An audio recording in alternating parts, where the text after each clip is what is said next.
of the draft report, and to identify really the areas where there appear to be broad convergence, to identify matters that require, final in brackets, deliberation, especially individual findings and targeted referrals, and to show how party proposals are reflected without turning all proposals into committee findings. Next slide. We can go on to the next one.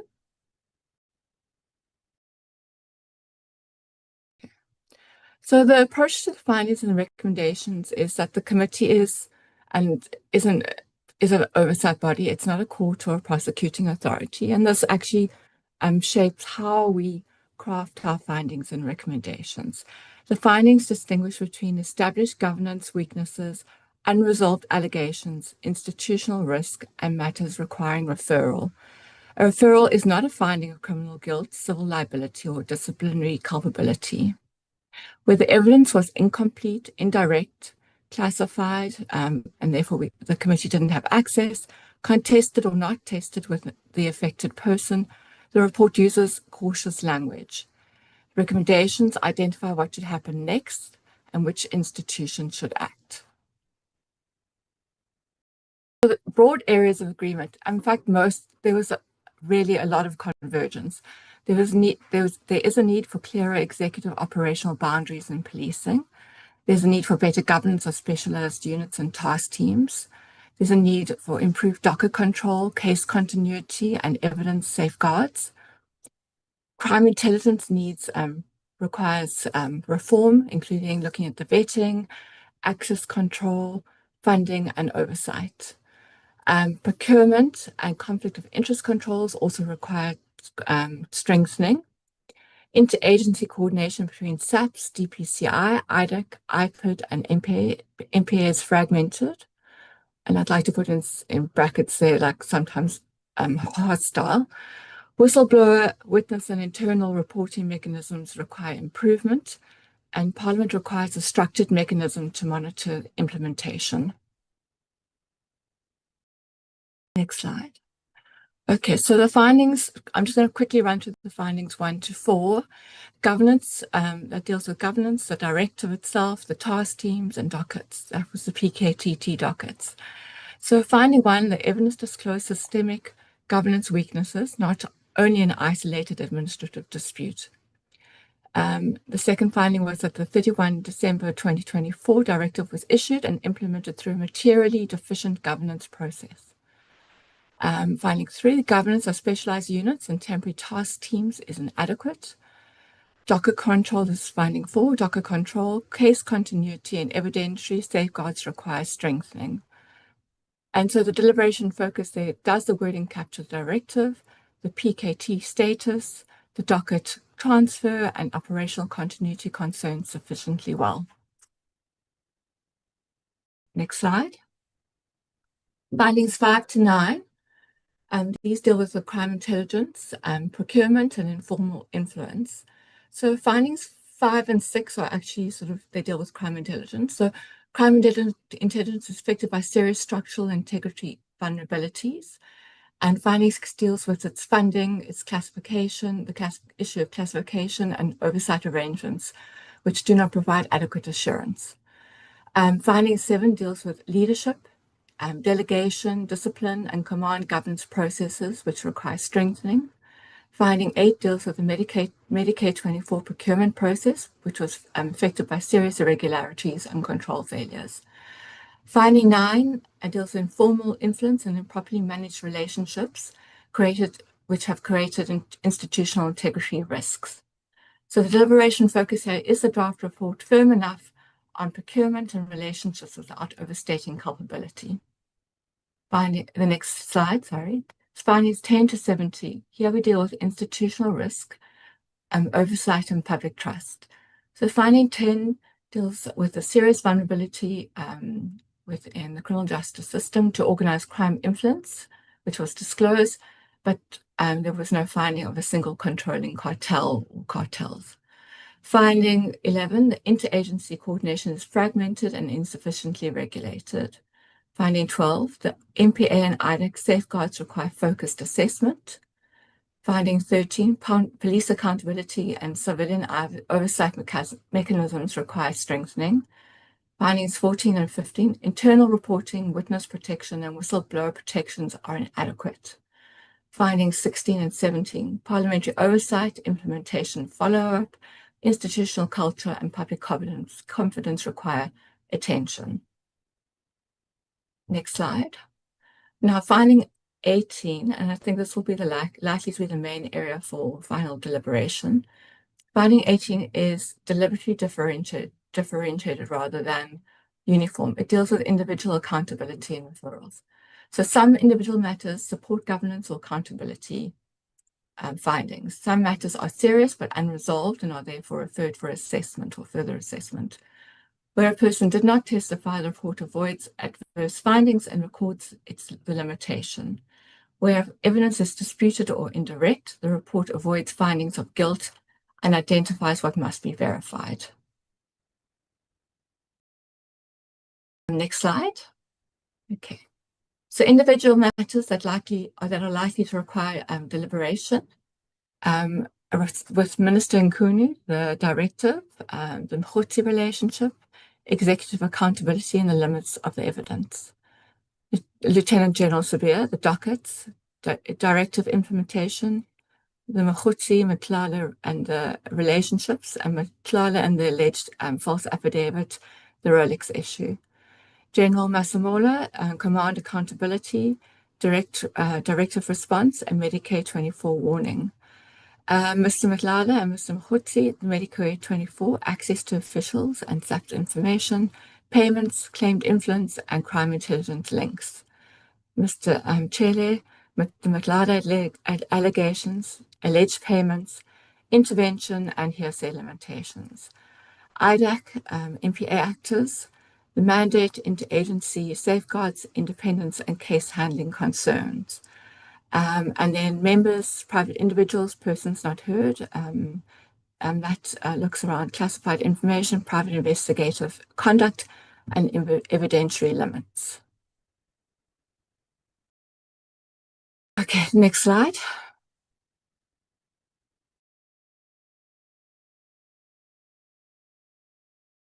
Sorry, the next slide. Okay, so looking at the recommendations, 15.2 to 15.4, they look at core governance reform. So 15.2 deals with legislative reform, institutional alignment, and system modernization. 15.3 deals with executive operational boundaries that clarify the minister, national commission, and operational command roles, or they address those. 15.4, that deals with specialized units and task schemes, regulate the establishment, mandate, resourcing, reporting, performance, and disbandment. It includes the need to ensure that temporary task teams do not operate indefinitely without clear authority and oversight. So the deliberation focus will be, it suggests that the proposed review process and identification of the responsible institutions sufficiently clear. Next slide. The ones from 15.5 to 15.8, they deal with the dockets, crime intelligence, and procurement. So 15.5 has recommendations concerning docket control, case continuity, evidence management, and digital audit trails. 15.6 has recommendations addressing crime intelligence and intelligence governance reform, which addressing including vetting, access control, classification, and secret expenditure. 15.7 looks at leadership accountability, integrity, and procurement governance, including due diligence and conflict controls. 15.8 organized,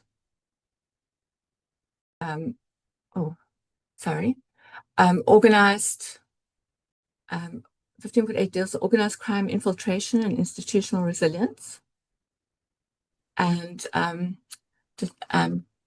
deals with, sorry, I got distracted by something. The deliberation focus is, are the recommendations practical, monitorable, and assigned to the correct authorities? So it's similar to the previous recommendations. Next slide.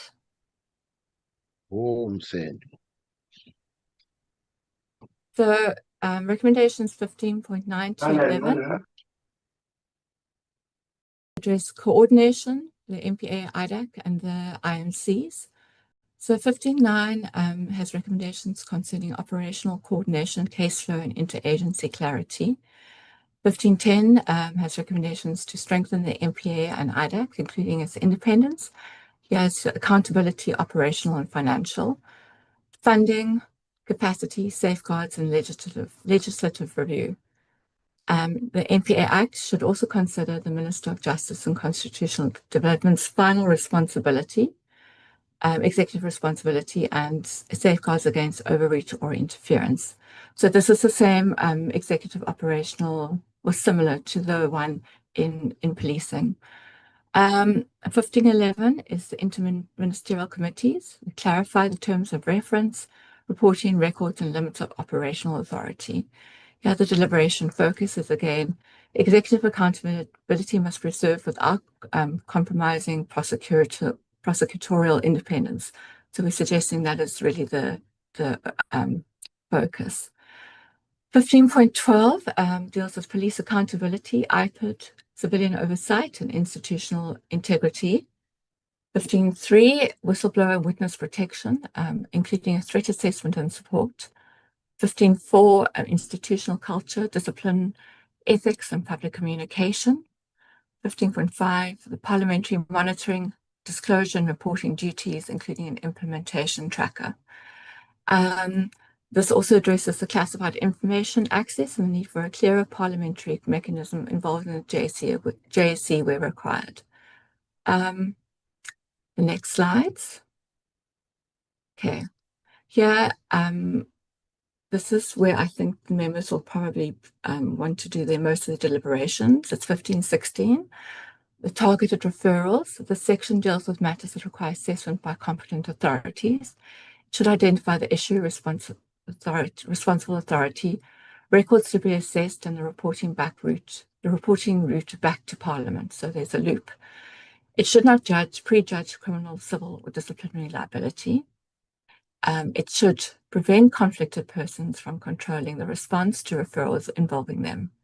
So here the deliberation focus is each referral sufficiently specific? Sorry, there's a typo there. And has any proposed party referral been admitted or should be recorded as a party view? Next slide. So how the party proposals are reflected in the report? They're either adopted, so reflected substantially in the findings or recommendations. They're adopted in part, so they're reflected but not in the full terms proposed. Mostly they're reformulated, so the substance is retained, but in more cautious committee language. Referral only, serious but unresolved matters are referred for assessment by a competent authority. They're recorded as a party view, so this included, suggestion is that we either do it as an annexure, but not adopted as a committee finding or recommendation.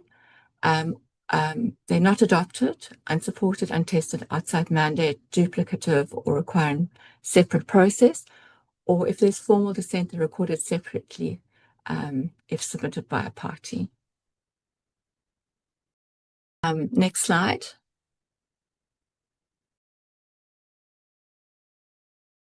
Okay, so just to say that some party proposals are reflected in the report, but not in the exact terms proposed. The main reasons are the committee is not a court, the evidence was incomplete, contested, or indirect, the affected person did not testify, or the issue requires a competent process.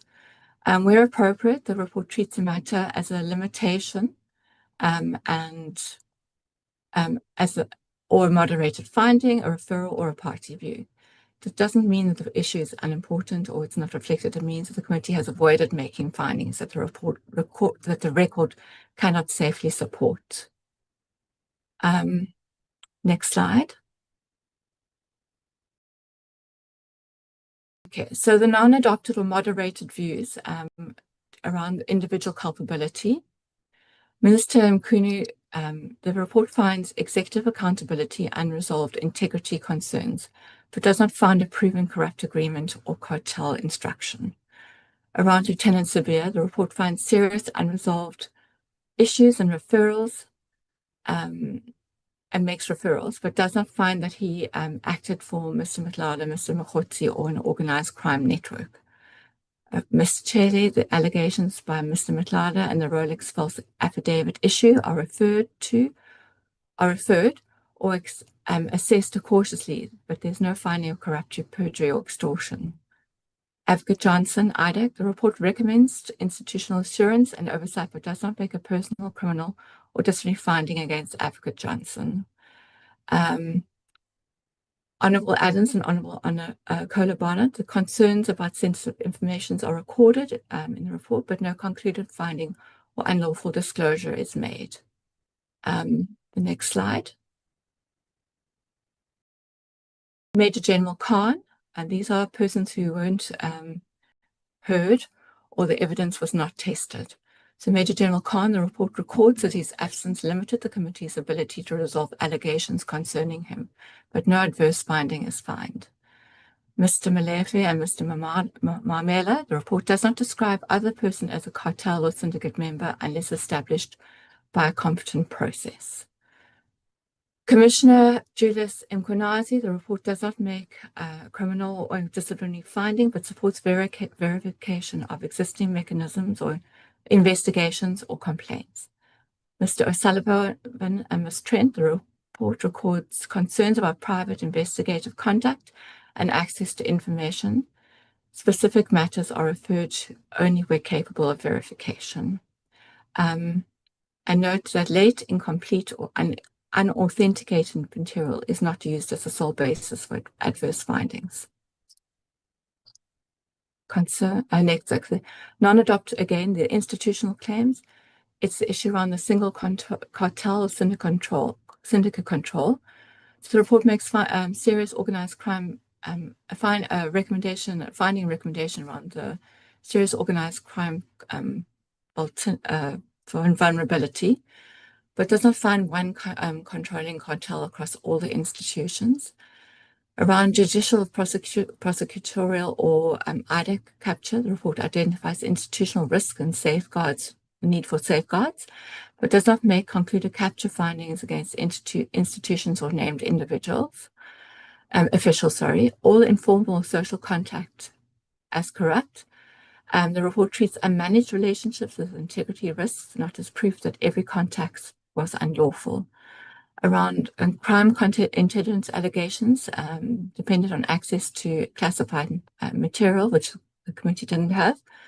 The report records that the JSC-IGI access limitation, records the JSC-IGI access limitation and recommends the need for a clearer classified information mechanism. Legislative or constitutional redesign proposals, these are reflected as matters for review, not as immediate committee findings. Next slide. Okay. So suggested decision part, first confirm agreement on the institutional and systemic findings. Second, deliberate on the individual findings and whether any wording must be strengthened, moderated, or moved to referrals. Confirm targeted referrals and responsible authorities. Fourth, confirm treatment of any formal dissenting views. Fifth, authorize technical corrections, numbering, cross-references, and formatting before adoption and tabling. The intended outcome is a report that is firm on governance, fair on individual accountability, and practical in implementation. I think that's the last slide, but thank you. Thank you so much, Ms. 𝐿𝐶𝐭, and the team that you represent. Honorable members, in the last meeting, all of you made submissions, and the team went to integrate all the submissions and reconcile them where there are areas of agreement and where there are multiple views. They have delineated that.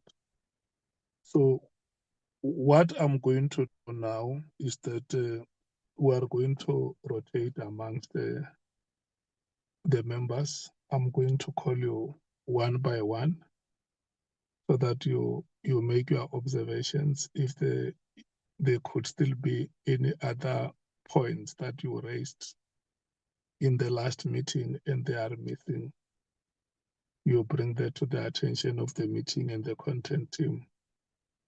There are 3 members, Honorable Sangoni, Honorable Malema, and Honorable Mkhwanazi, who have requested to be released at 12. And I'm going to give them the opportunity, if they are ready now, to start, to make their own observations or any other matters that they may want to bring to the attention of the committee, which they strongly feel must go into the report. Can I check with yourself, honorable members, Honorable Sangoni, Honorable Malema, and Honorable Mkhwanazi, if you are all ready?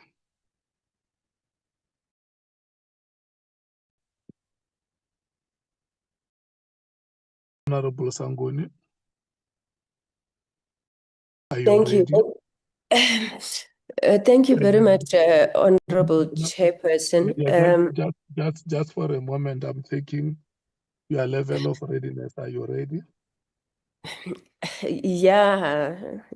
Okay. Although we're not quite sure how to handle this, but yes, Chairperson. Let me check with Honorable Malema. Honorable Malema, are you ready with your observations? I'm here. Okay, Honorable Mkhwanazi. Are you ready? Yes, Okay, what is the issue, Honorable Sangoni?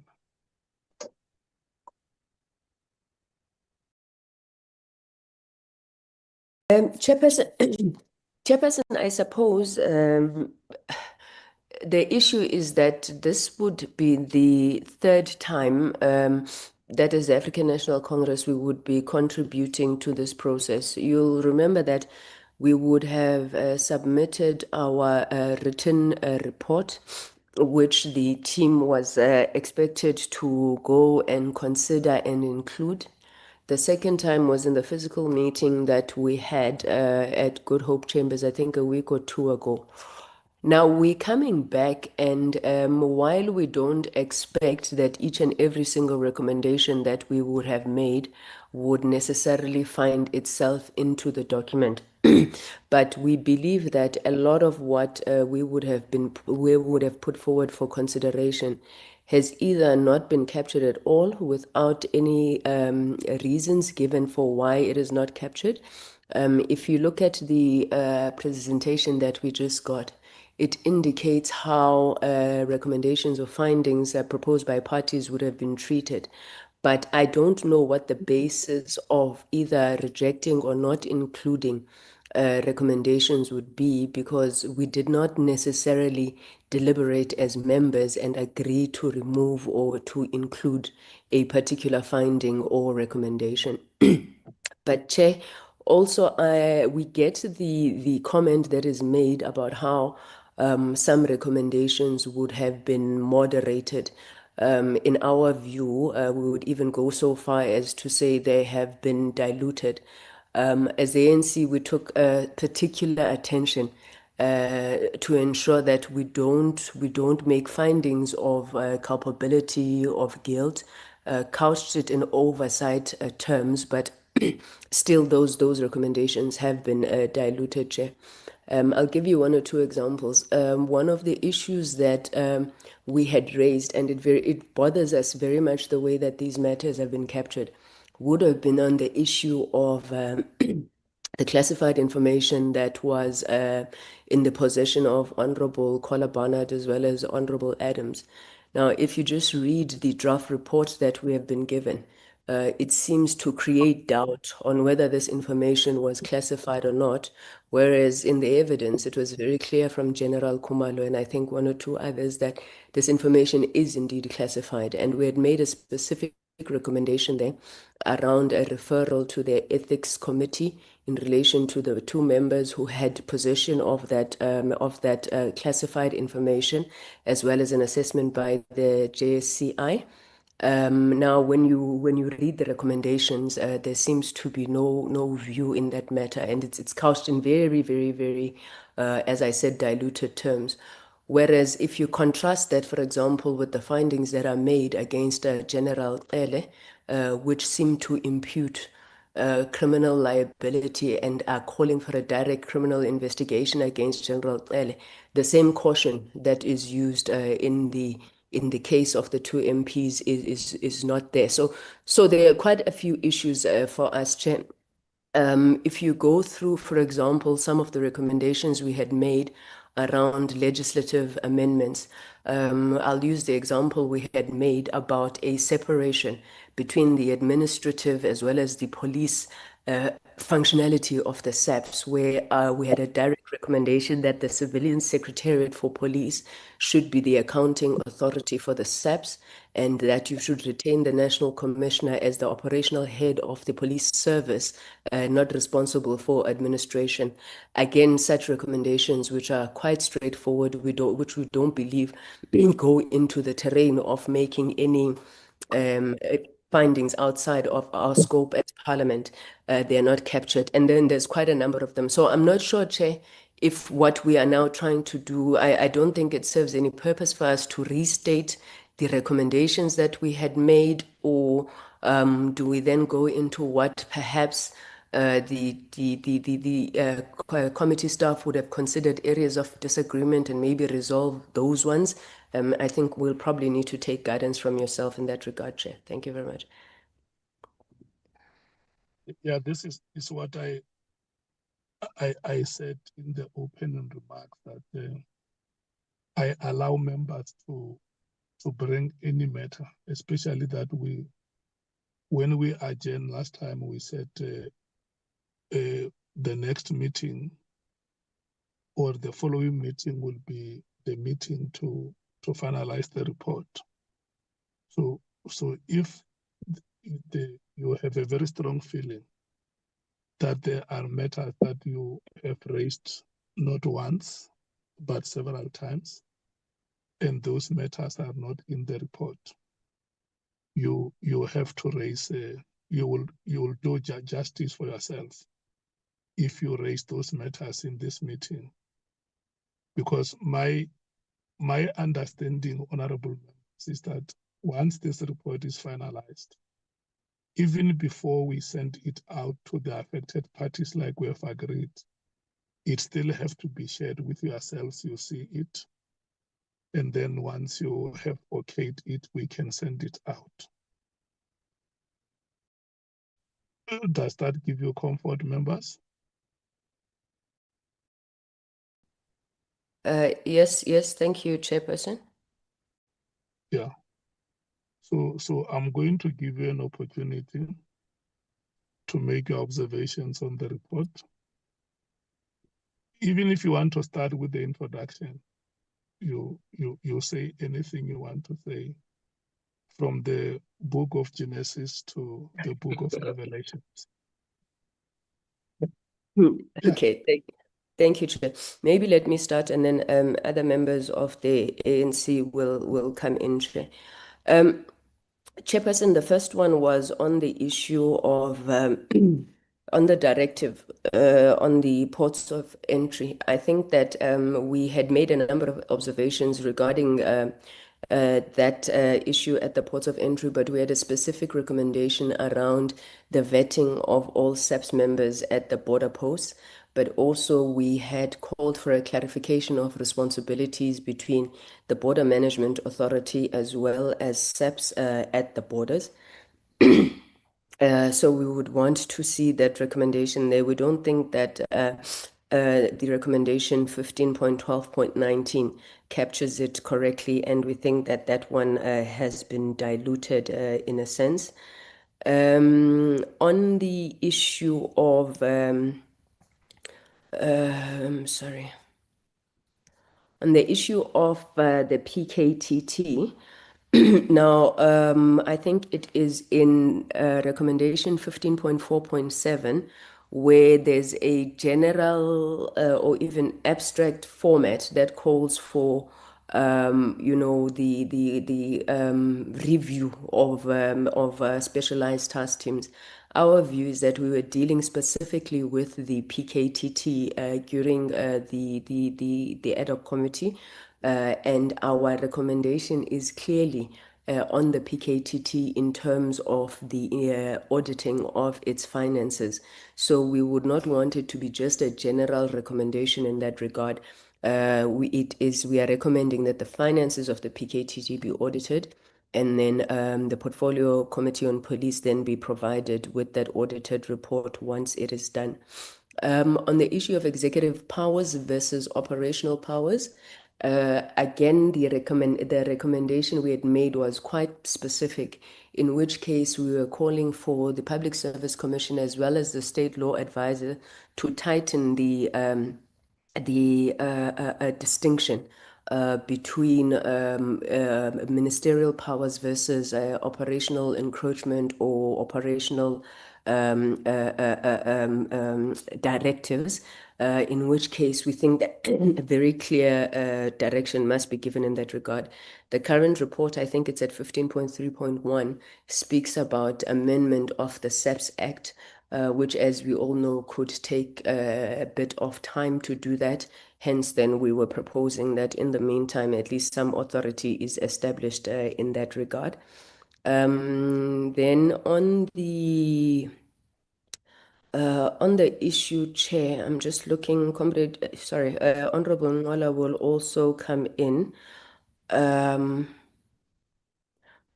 So I've already spoken to, when I was speaking about an example on the allegations of members of parliament being in possession of classified information.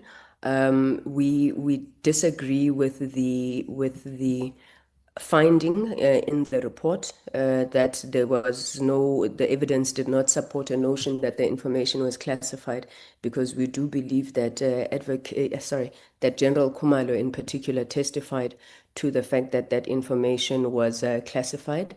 We had come to a finding as the ANC, which we had deposited for consideration of the committee, that both Honorable Adams and Honorable Collar Barnard, we never investigated the source from which they received that information, and we think that the matter warrants further investigation. And as I said, that there should be a referral to the relevant bodies there, in which case the Ethics Committee of Parliament as well as the JSCI we thought were the relevant bodies.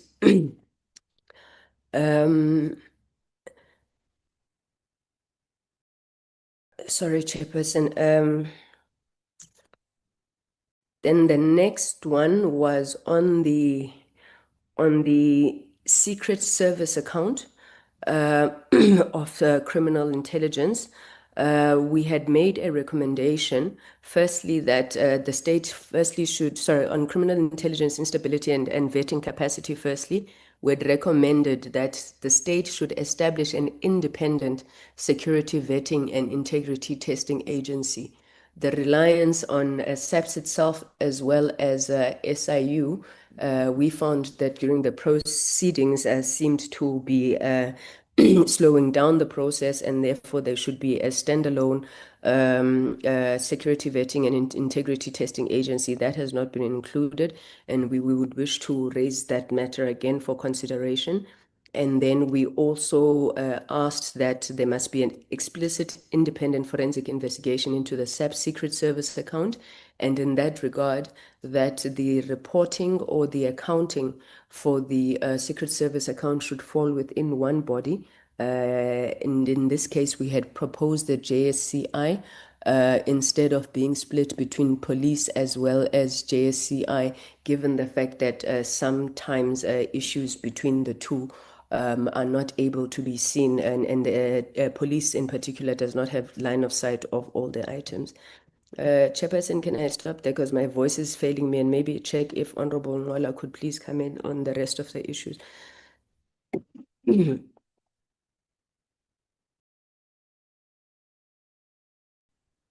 Thank you so much. Let me do this. Let me take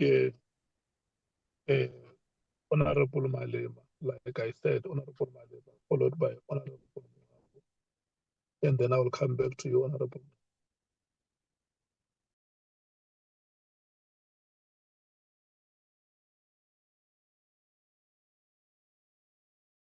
Honorable Malema.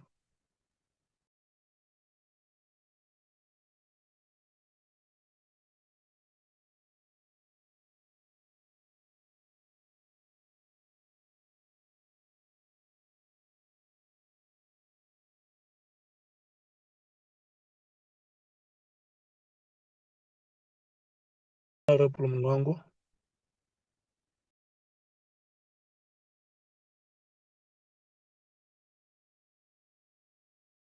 Thank you. I thought Honorable Matthys is here to respond. Yeah. So Okay. when you say Honorable Malema, I thought she understand you mean EFF. No, I had recognized you because you had apologized that you were going to leave at 12. So I wanted to give you the benefit so that you don't speak when you are under pressure, like what we did with Honorable Sangoni, because he also requested to be released at 12, as well as Honorable. But if you No, Honorable Matthys will deal with that issue. if you surrender all your rights to Honorable Matthys, because she has just arrived, we are going to allow her to settle. And for now, we will take Honorable Mncwango, followed by Honorable Nola. No problem, thanks. Thank you so much. Honorable Mncwango.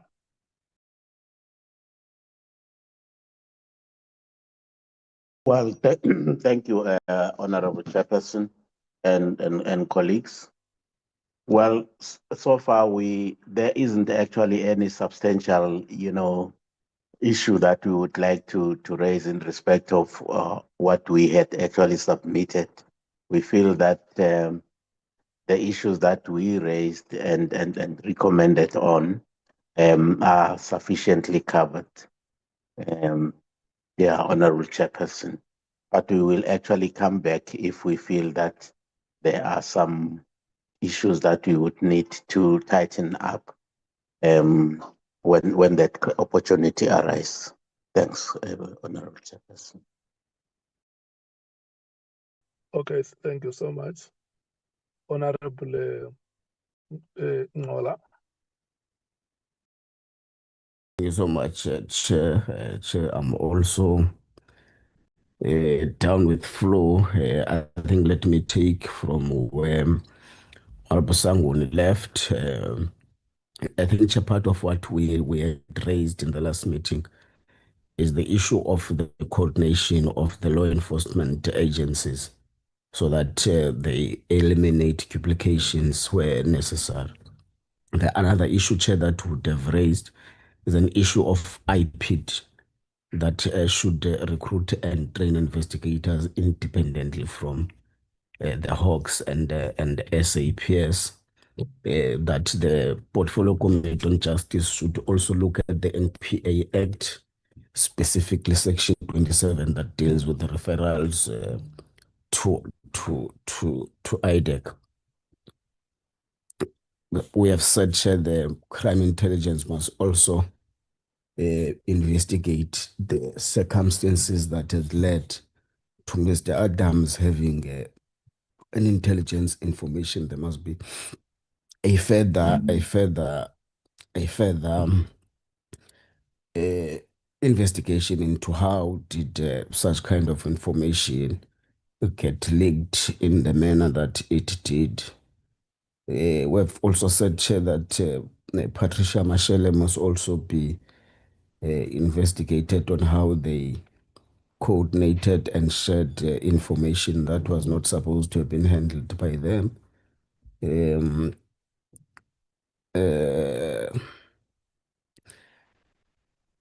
Also, Chair, I think Honorable Sangoni has also spoken about the vetting process of crime intelligence officers, which may be the cause why, to a certain extent, some of the information get leaked. So there must be an extensive vetting of crime intelligence officers. I think, Chair, we have said also we in respect, I think Honorable Sangoni did touch in respect of the directive of the 31st of December that it was for the best interest of the ministry to issue a directive in respect of securing our borders, But we think the minister misconstrued his powers on the issue relating to filling vacancies and crime intelligence, and the issue relating to the dissolution of the PKTT. There is an issue, Chair, that we raise also, which revolves around the accountability of crime intelligence that needs to be relooked, because the issue that the fact that crime intelligence reports in the JSCI and the portfolio committee of police can also cause some accountability confusion, which has led to some of the members asking questions that would have best been accounted for in the JSCI, but asking those questions as members of the portfolio committee on the police. Also, Chair, we have raised that the Minister of Finance, the Minister of Police, and the Minister responsible for state security should discuss the possible amendments to Secret Service Act, which is an apartheid era legislation that enables the setting up of special account for funds used for secret services, and consider how its audit and accountability can be strengthened and brought in line with the overarching legislation and the values of the Constitution. We also, Chair, have raised the issue that the National Assembly must expedite the processing of the Protection of Information Bill, which has been with the National Assembly for quite some time now.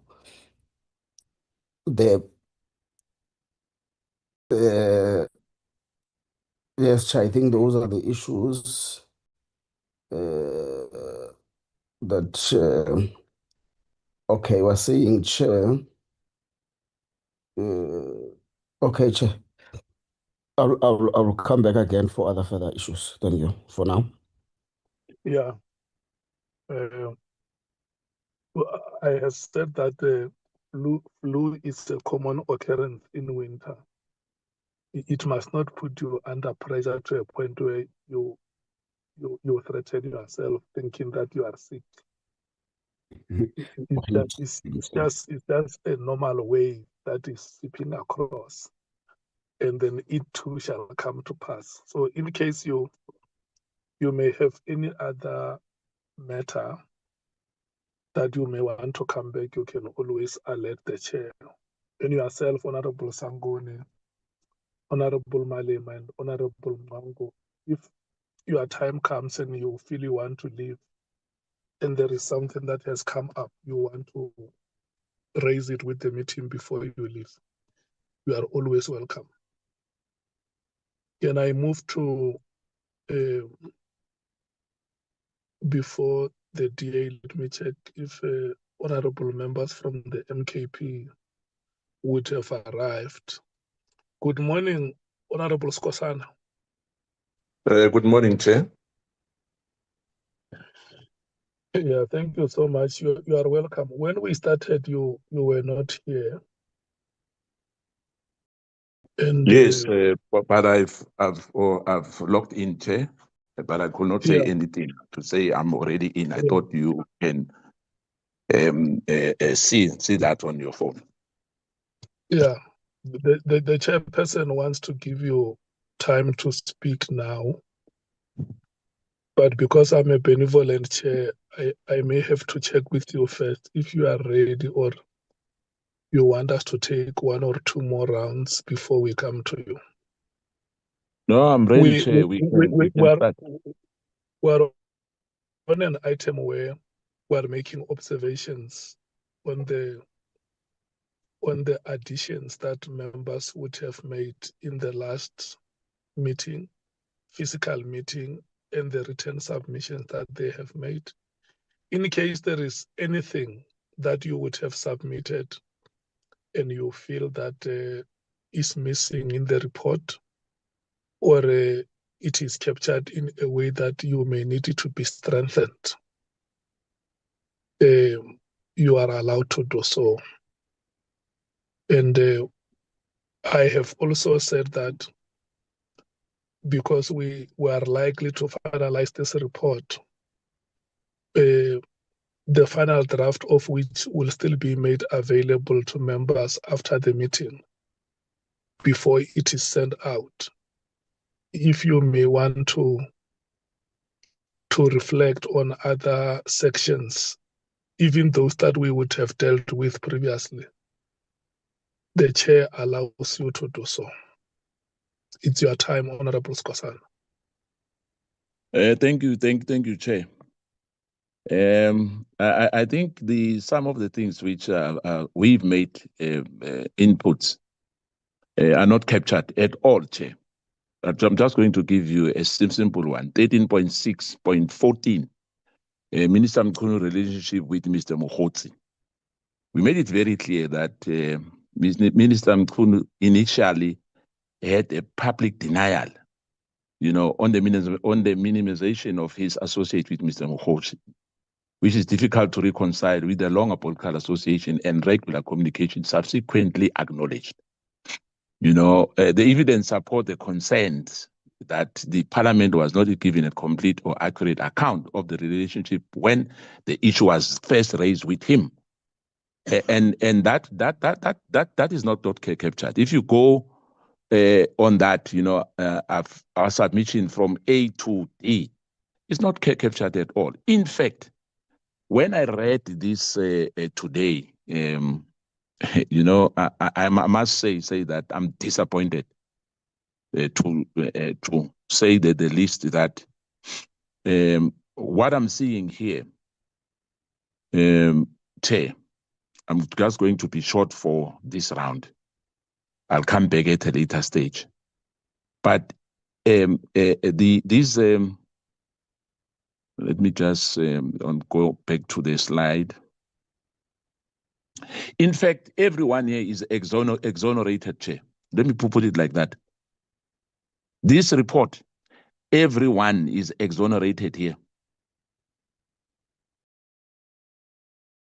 Well, we'll discuss it later, Chair. But what I can tell you, I've read this, and I'm seeing, on individual matters likely to require some deliberation. I don't know which deliberation. We've deliberated, Chair. Unless we are going to start afresh, in my view. I mean, starting when one has to start there. Minister Mkhwanazi directive, Mkhwanazi relationship, executive accountability, and its limits of evidence is the one which I was talking about now. To say the issue of the relationship between Minister Mkhwanazi and Mr. Mkhwanazi and Minister Mkhwanazi. I don't know if we say that there's nothing, there's no evidence on that. I don't know then what we are talking about. Then I was sitting in a wrong committee. The issue of the directive of General Sibia about these dockets between himself, Mkhwanazi, and Matlala, and alleged false affidavit about the Rolex issue. We deliberated those issues. The issue of the person, General Masemula, who's now being charged, who's for a PMFA. The issue of accountability about the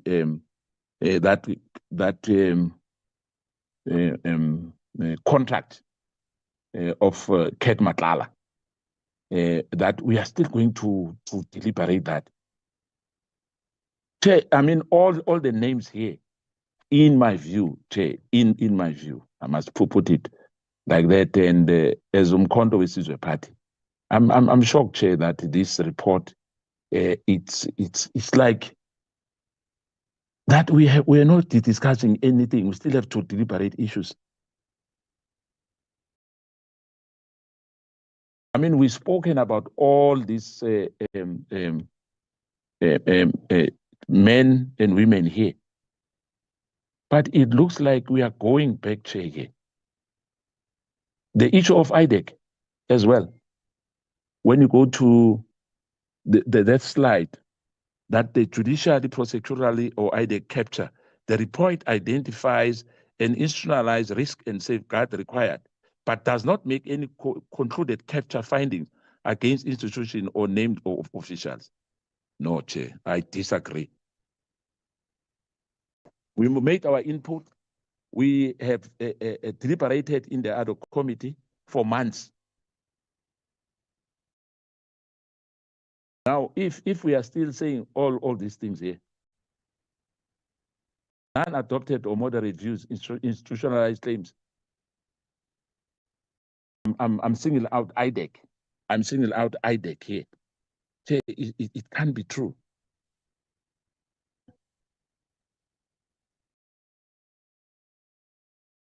We know that we are not a court. That we know. And as I said, there'll always be a dissenting views. And we'll decide, Che, we are within our right. Where we don't agree, we won't agree, Che. But anyway, it doesn't mean that if you don't agree, then therefore there won't be any finding. But it must be recorded that you had a formal dissenting views. The issue, for instance, I think Honorable Ngola raised the issue of Mashale. Commissioner Julius Mkhwanazi, the report does not make any criminal or disciplinary findings, but supports verification of existing investigation or complaints. I don't know what does that mean. General Khan, the report records that his absence limits the committee ability to resolve allegations concerning him. No adverse finding is made. I'm not going to say anything there, Chair, because I've said it.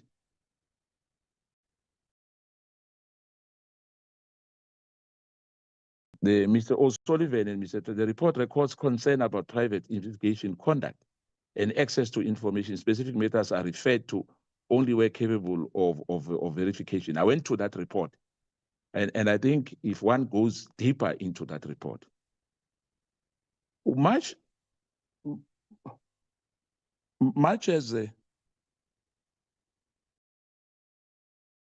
I'm sorry.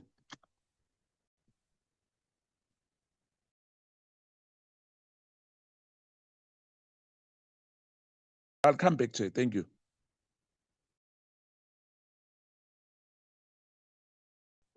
Honorable Skosana. Yes, I'll come back later, Chair. It's fine. Thank you, Chair. Yeah. When you come back, if you have observed what Honorable Sangoni and Honorable Ngola have done, at the time you come back, you should do not criticize this report. This is your report. What you need to do is to enrich it and polish it in such a way that it will reflect your views as a committee. So where there would be findings or recommendations where the report falls short of the committee's expectations, the members must then say, like, for instance, where you say, witness so and so, and then you feel that what is contained in the report needs to be strengthened. You make those recommendations and say, on the following aspects of testimonies by the witnesses, I'm suggesting that this is what, or this is how the report should be written. So you will have that time, and when you come back, please help us with such inputs. Honorable Breitenbach. Thank you, Chair. Honorable Breitenbach asked that she had to pop out quickly. So if it's okay, Chair, I'll give the feedback from our side. I think firstly, I want to say that I think the report is quite comprehensive. I think it's very difficult to rehash everything on a virtual platform. and even though we've had so many meetings, it might be necessary for us to again spend some time in an in-person meeting and then do the final deliberation and decide. I think in terms of the general balancing of the report, in our opinion, it's a balanced report. And then just in terms of the Honourable Kola Barnard specifically, something that I think may fall short that is important for that deliberation is the fact that, you know, part of oversight means that you need to report information that that concerns your specific responsibility to the relevant bodies for investigation. And in her case specifically, she did refer and send information to the Inspector General of Intelligence. So, you know, and that was during the time when there was no JSCI yet. So, you know, I think the question needs to be asked, what else should she have done then? Because if there is no JCSI, it seems that the logical conclusion would have been to do exactly that, and that was to send the information to the IGI. And then I think lastly, Chair, it's also important to understand, you know, sorry, Chair, it broke up a little bit there, but to get clarity on that specific matter. Yeah, I don't think there's anything major else from us. I just think we need to ensure that there's clarity, especially also, and I think it's a bit of a shame that, you know, the IGI report didn't come to the committee, and that we weren't able to consider that too, because I think it would have coloured in quite a lot of what wasn't discussed, and that we could have and desperately did need clarity on. Yeah, thank you, Chair. Okay, thank you so much. Honorable Thopha. Thank you, Chair. We're covered by our colleague.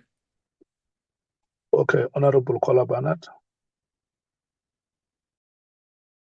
Thank you, Chair. I'm covered by my colleague. Thank you so much. The DA speaks in one voice. Honorable Matthys. Good morning, Chair, and good morning, colleagues. Our input under findings, so we're going to start off on page 377. We've got 16 paragraphs that we'd just like to do input on that. And if you can just bear with me for a second, Chair, I just want to go to it. So it starts off on 377. Which is paragraph 14.12.3.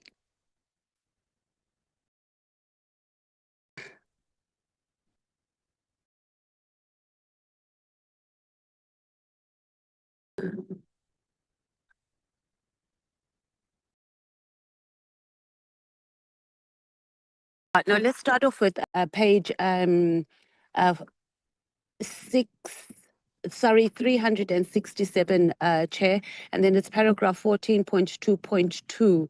So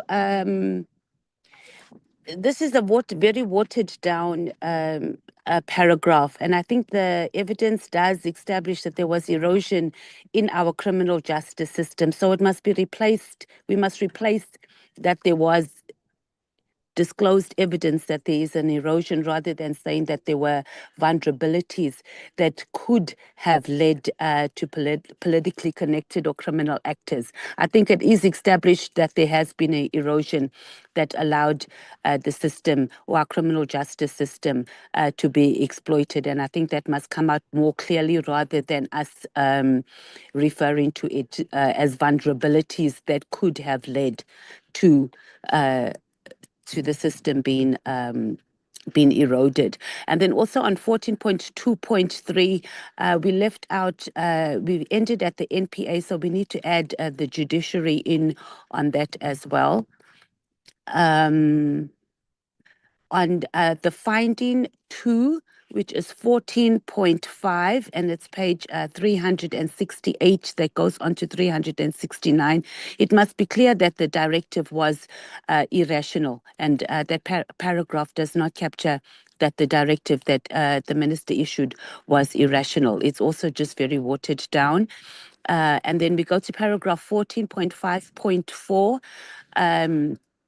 That paragraph is also extremely watered down. It needs to be clear that the minister made the evidence demonstrates that so this paragraph is dealing with the fact that the minister was entitled to receive complaints and representations concerning the PKTT. So we were talking particularly about the minister's evidence that he relied or he considered Ms. Mary Diaz's evidence when he made a decision to disband. But this paragraph must be very clear. It must mention that it was Ms. Mary Diaz material that he said that he relied on as part of his decision making process, and that must come out clearly because that paragraph does not capture it that way. And then the same applies to paragraph 14.5.5. The committee finds that the complaints and correspondence associated with Ms. Mary Diaz and Mrs. Mashele were relevant matters for investigation and review. They were not without independent verification. I'm not sure, I'm a bit unsure what that means, that second sentence. And I think it needs, not I think, but it must be just clarified that the complaints that were submitted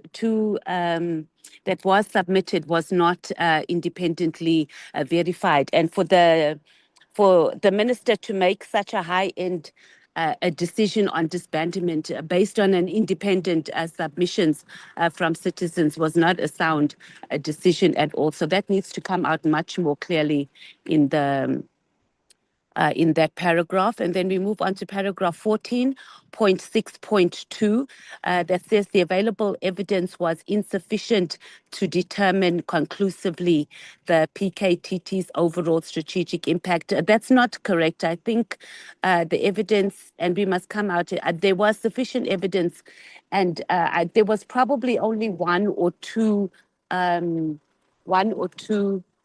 of witnesses that came before us that said the PKTT was insufficient, or the cost, etc., was not, it did not justify what it is that they need to do. So either we delete that paragraph altogether, but to say that there was no available evidence, we had many high-ranking SAPS officials, and there was even a comparison to other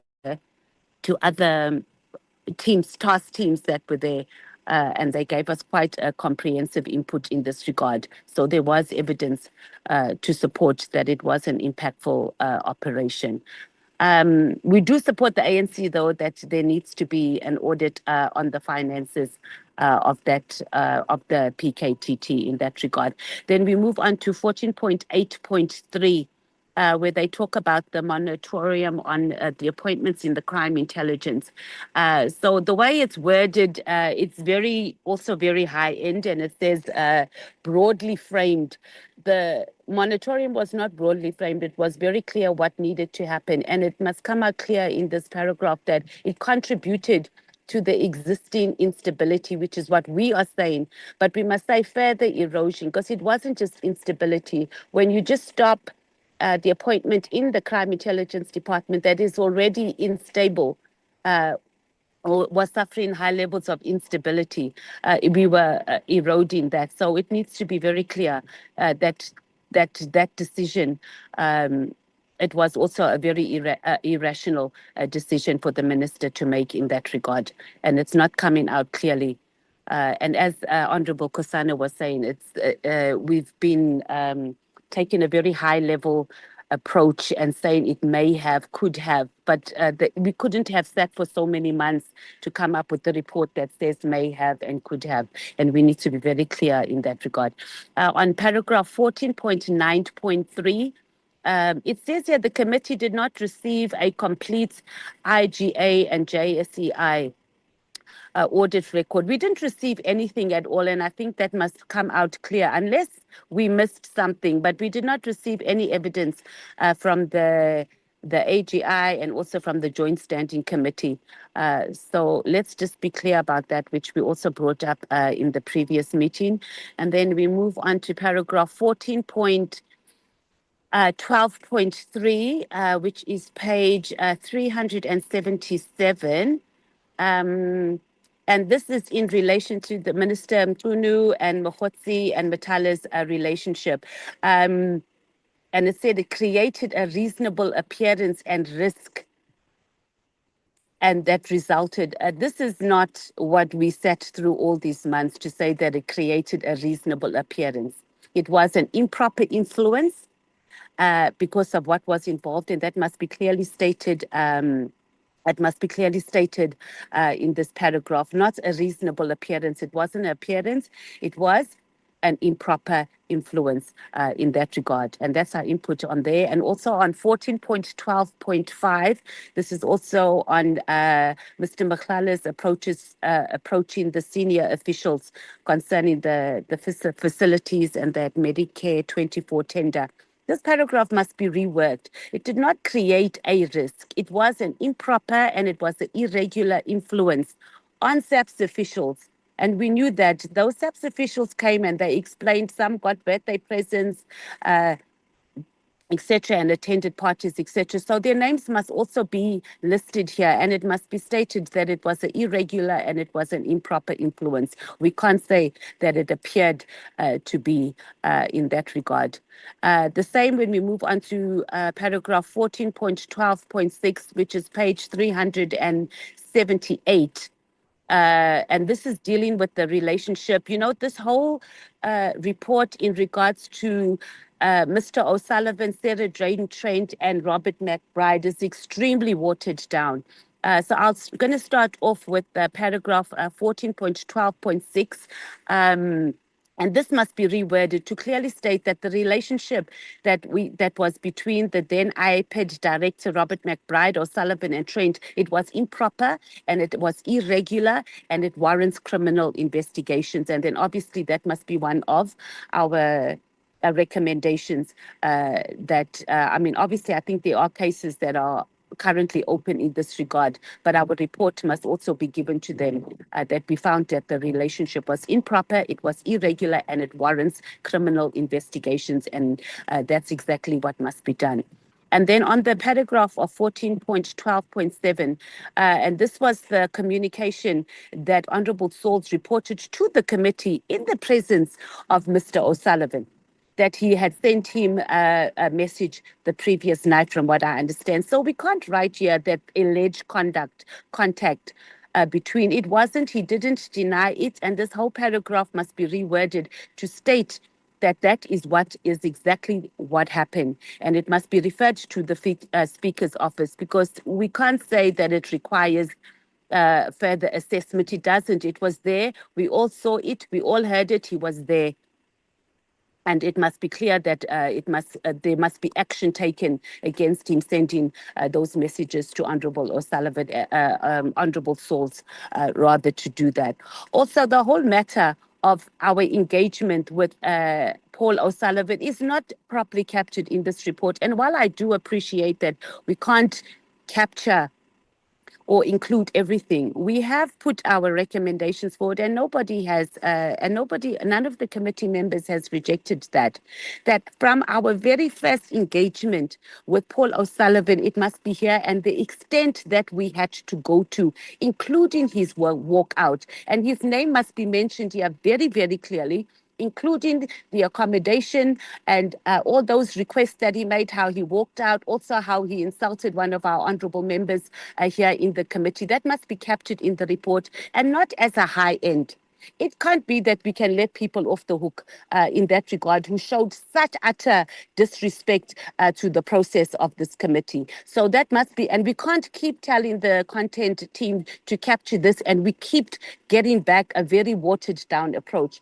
One of our honourable colleagues spent a lot of time in our physical meeting on this matter of Paul O'Sullivan, and we come back and it's a very high-ended description here where if they could avoid mentioning his name, it's not mentioned. So our report must clearly capture, and it must never, ever happen again that Parliament can be disregarded in that way. And it must state that the criminal case that has been opened as well, and that must also be part of our recommendations, that we follow up and that we get regular reports on the criminal case that was reported to him.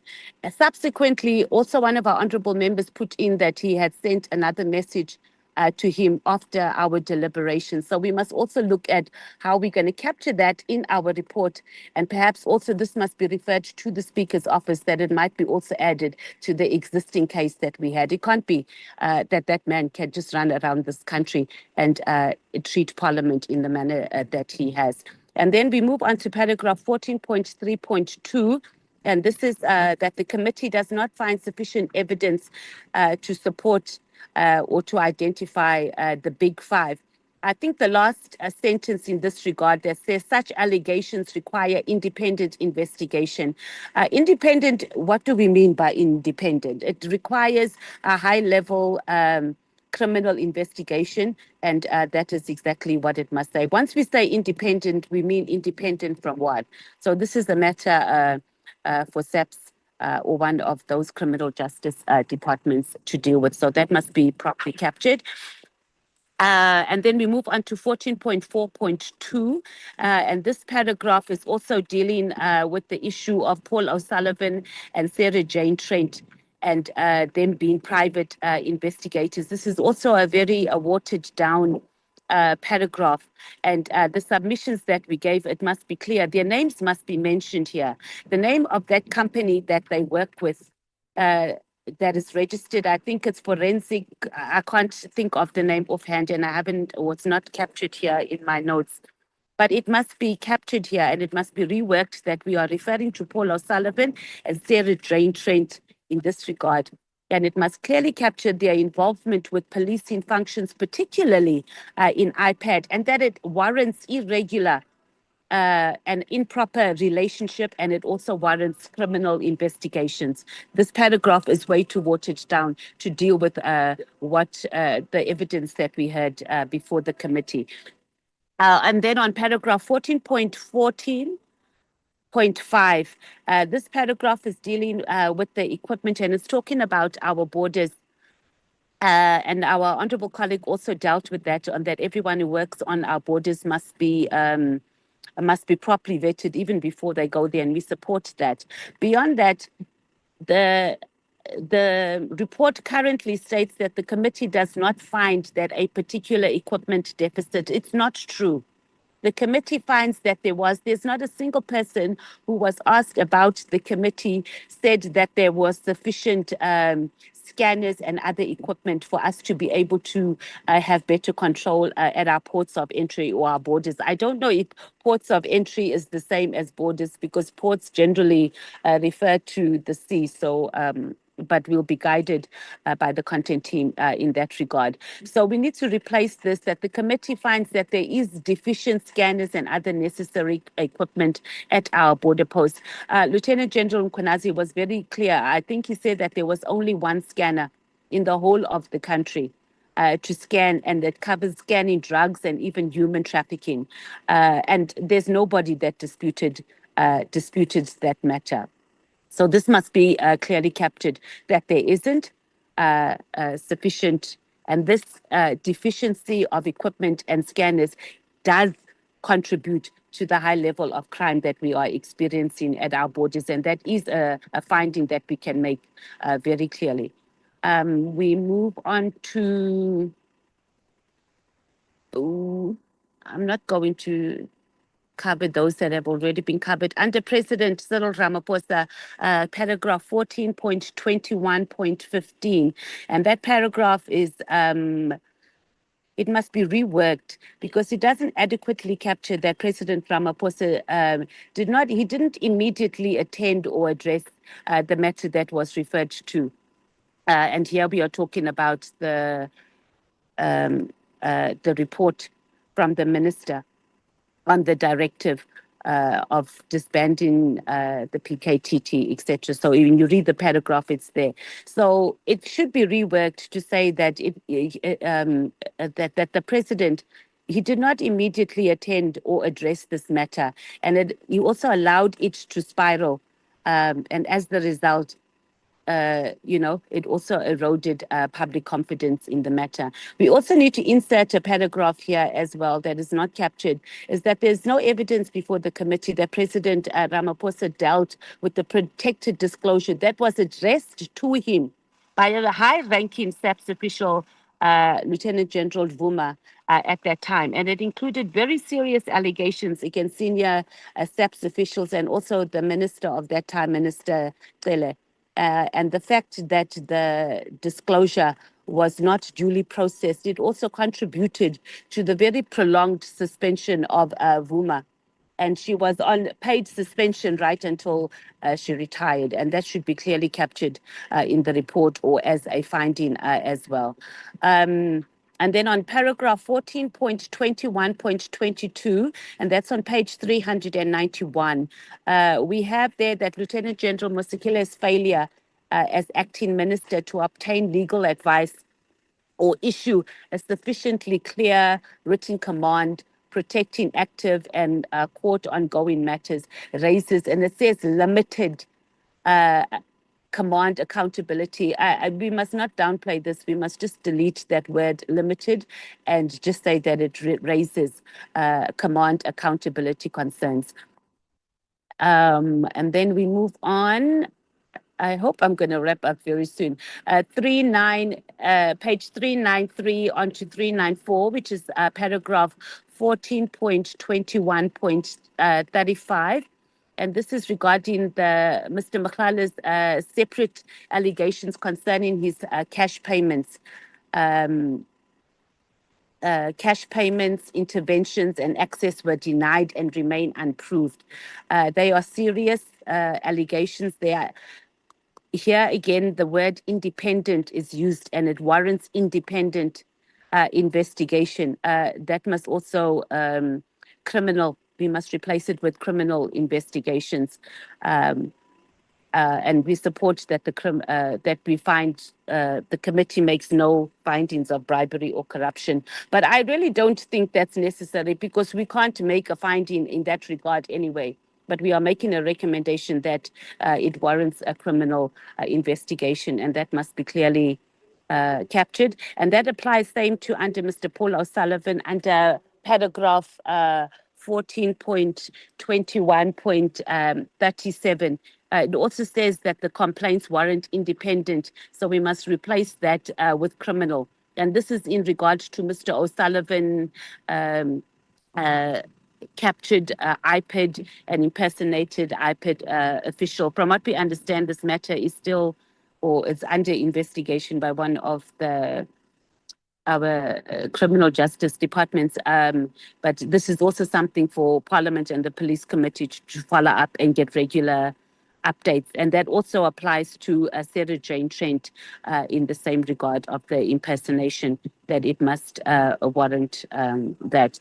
We gave input quite in depth in regards to 14.21.29. Just after that, we need to the conflicting testimony between Ms. Mary 𝐸𝐶𝐻 and Mr. Robert McBride regarding their personal relationship, sexual relationship. I don't know what would be the correct term that we use here. But that is a matter of a case, and a case of perjury must be open, and we allow the department, the SAPS, to do that investigation. But we can't have anybody appear before Parliament and blatantly give conflicting testimony, and then we come here in our report and we give a very, very high level that it must be sent. We must do an assessment of the testimonies that were before us, etc. And while we did give input in that regard as the EFF that we do that. This is very clear that that is what had happened. So this matter must be referred also to the Speaker's office. So that case must be opened against them, and then obviously the police committee needs to follow up. We also need to insert a paragraph. We don't have, not a paragraph, but we don't have a heading for Mr. Robert McBride here, and that must be done. And in that paragraph, we must highlight that he had an irregular and an improper relationship, and that's what the committee has found, with these two so-called private investigators called Ms. Mary J. Trent and Robert McBride. And then also a finding against him on that the possibility that he committed perjury, given the conflicting statements between him and Sarah Jane Trent. And then on paragraph 14.21.41, this is regarding the evidence of Mrs. Vuma, and it says here the evidence does not establish every allegation contained in her protected disclosure or every allegation made against her, against the persons made. So that we agree with. And it says here, it does establish that the state was unable to demonstrate a coordinated, properly documented and complete response to the disclosure. So that was our input, that there was no action. We have no evidence in the committee to say that her disclosure was acted on. But it's not the state. In particular, we must put in there President Ramaphosa. That disclosure was addressed directly. He was the first person that this was directed to. And if I'm not mistaken, it goes back to 2022. So using the word state, we must replace that with President Ramaphosa and the other respondents, recipients rather, that she sent it to. And then we support the input on Honorable Collard Barnard, which is paragraph 14.21.44. And then we move on to Advocate Andrea Johnson. This is also something that is very watered down on her testimony. After 14.21.47, we need to say clearly here, we need to insert a paragraph here that says that we find that Advocate Johnson did not provide, she did not give us, even up to this very moment, we do not have the section 27 in relation to the Honorable Adams matter. And both of them actually said that that was going to be submitted, and we haven't done that. So that must be a very clear finding in that regard. And it also warrants further investigation. And this must be referred to the IDEX oversight body that is now fully operational as well in regards to the section 27. And in our submissions, we made this very clear, but it hasn't come out very clear in this draft of the preliminary report. Then on Mrs. Mary Diaz, paragraph 14.21.48. I know some of these matters might seem a bit trivial, but we need to set a standard in Parliament that we can't be treated as that we are running a shebeen and people just come and they can even be information peddlers, and we allow that to happen. So this paragraph currently reads that the committee finds that references to Ms. Diaz as a professor were inaccurate and an honorary degree. We don't have a copy. There's no evidence before the committee that she has earned an honorary degree, and we don't even know from where. So where that information comes from, I don't know. So maybe we can be guided, but not even she told us during the hearings, from what I understand, that she had an honorary degree. So this must be corrected because there's no evidence that should be said in that regard. The way this paragraph is written, it's really just trying to maintain some sort of balance on Miss Mary Diaz, that while she might not have had an earned degree, she had honorary, we don't know. And also the last sentence that says the evidence does not establish that she deliberately misrepresented her qualifications. It's not true. Ms. Diaz, the whole time when she started, we were referring to her as professor.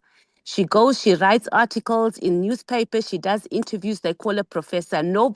She has never ever corrected anybody, including us in the committee. It was only when the EFF asked her about her professorship did she say she did not have one. I don't even think she had concluded her master's degree, if I'm clear. So this whole paragraph must be very clear that it was deliberate and that she had misled the committee until she was asked how and where did she earn her doctorate to be referred to as professor.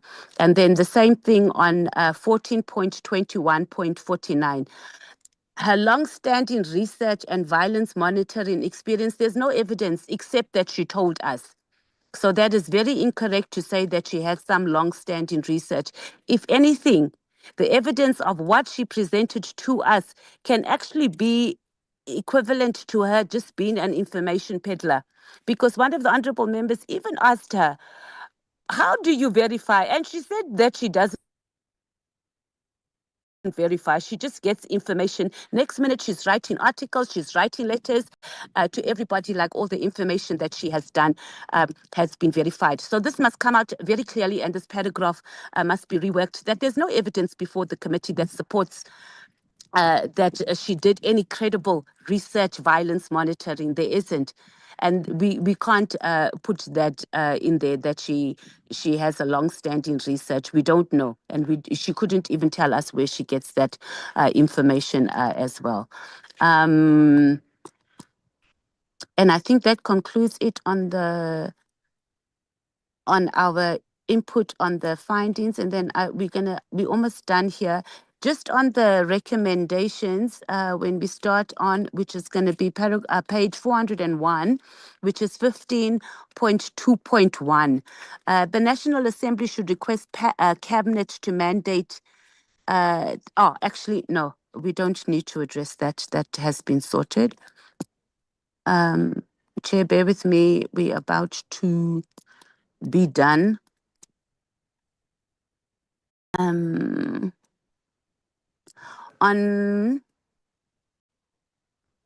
Because this, on the recommendations, it just feeds to some of the inputs that we made on the findings. So 15.6.14, which is the intelligence reform, the National Assembly should request Cabinet to mandate the minister responsible for state security to assess. So we long past this issue of assessing. It's like the committee, it means that we didn't do any work if we are going to refer matters to be assessed again. There's no need for assessment. It's clear that there needs to be an urgent solution and implementation. And that's not just for this paragraph. There's quite a number of reforms that we are recommending here, and we use the word review and assess way too many times. And if we're going to move in that direction, we've wasted all the months of work that we've done. So there's no need for reviewing and assessing. There needs to be action, and we must state clearly, which we do capture, I must say, in the preliminary report on what that should do in terms of revising, whether it's regulations or legislation in particular in that regard.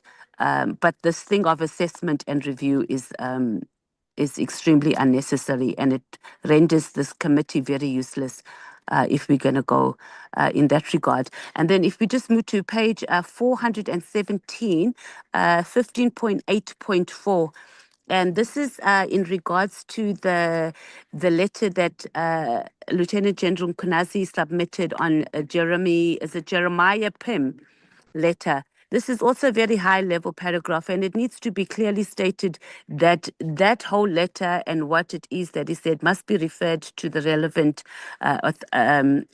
authorities, including the Inspectorate for Correctional Services. It's too high level, and we must say exactly what the referral is and what is it regarding, and they must receive the letter, because he's made very serious allegations on who was getting in and out, etc. from there. So that paragraph must be very clear what it is we are doing and why we are saying that the Inspectorate for Correctional Services must be involved in that regard. And then I think you're going to be very happy, Chair, because I am, or we are done. The same thing with 15.14.2, which is page 428. We've also used the word review steps, disciplinary and consequence management. There's no need for a review. It needs to be amended to deal with these issues, especially the ones of this prolonged suspensions on full pay, and they must come and report. But that goes pretty much along with most of those paragraphs where we say review and assess. So there must be amendments that must be done, that must be properly aligned to deal with the findings that we have made in the committee. And I am on, just bear with me, Chair. Okay, and I think this is on 400, page 441. This comes back to the Paul O'Sullivan and Sarah Jane Trent, which is paragraph 15.16.28. I addressed this in the beginning also as well, so I think the content team has gotten it. The Paul O'Sullivan matter is not adequately captured here in this, and this includes in the paragraph of 15.16.28. So on this matter, we must also open that it must state also we've opened a criminal case, and perhaps the content team might just want to deal with Paul O'Sullivan and his entire shenanigans and contempt of Parliament in here. It must be captured. It must be captured clearly. His name must be mentioned and every single thing that he does. We do not want a high-level report on what it is that he did in undermining one of the three institutions of the state. Also on 15.16.31, where we said that the National Credit Regulator must deal with that issue on how both him and Sarah Paul O'Sullivan and Trent accessed citizens' information without their consent. But we also went further here and we said that that organization in which they are members of, it must also be investigated. The operations that are here in South Africa must also be investigated. It can't be that they can be members and be members of an organization. They pay membership fees and this gives them access, because that was the link on how they get access to all this information. So that organization's name must be clearly written here, and that they must be also investigated by both the information regulator and the national credit regulator as well.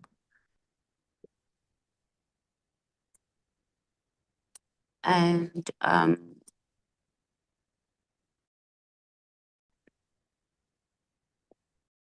we've dealt with on page 448, 15.16.57, but I addressed it earlier on the perjury case that must be opened by Parliament, Trent and McBride, in regards to their contradictory testimony before the committee. And that concludes our input from the Economic Freedom Fighters. Chair, long live the EFF. It's our 13th anniversary this month, just saying.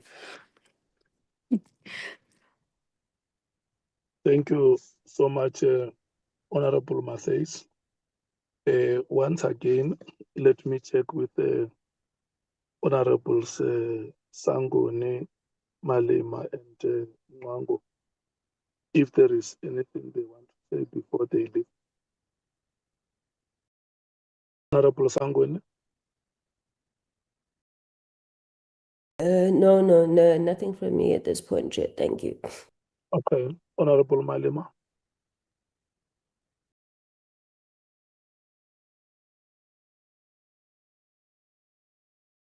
Honorable Mwango? Well, nothing from me so far, Honorable Chairperson. Thank you so much. We are now going to proceed to the Patriotic Alliance. Honorable Source. Chair, good morning. Good morning to you, Honorable Sols. Yeah, Chair, I am on the road, so I gave an apology, but it's a bit of a struggle for me. But I'm just stationary now to make some submissions, if that's okay. You are welcome. Okay, thank you, Chair. So firstly, I know you've rotated already, I'm told, but I missed that portion. So if I'm out, just bear with me, Chair. But I just want to make my submissions. The rotation is now at your station. Oh, okay. The green station. All right. Thank you, Chair. Okay. Chairperson, I have a deep concern when reading through the report, especially the party contributions and how it is framed and how it is listed. So before I considered it just as a matter of perhaps context or wording, and then I just would obviously, as you know, just highlight and emphasize that our position as the Patriotic Alliance. I think Honorable Barnett is live there. Just hold a moment, Honorable Sols, so that we... Honorable Barnett. Honorable Kola Barnett. Okay, I know she has muted. Honorable Sols, you can proceed. Thank you, Chair. So usually I would just make comments to say, to emphasize that the Patriotic Alliance contributions is not one-sided. It's emphasizing another side so that there is balance, but it shouldn't be misconstrued as having chosen a side. And therefore, because my colleagues are raising already elements of other witnesses, so it will be disingenuous for the Patriotic Alliance to repeat those, but rather zoom into what is not mentioned and what is not zoomed into, which is usually the other side, which is not the popular side.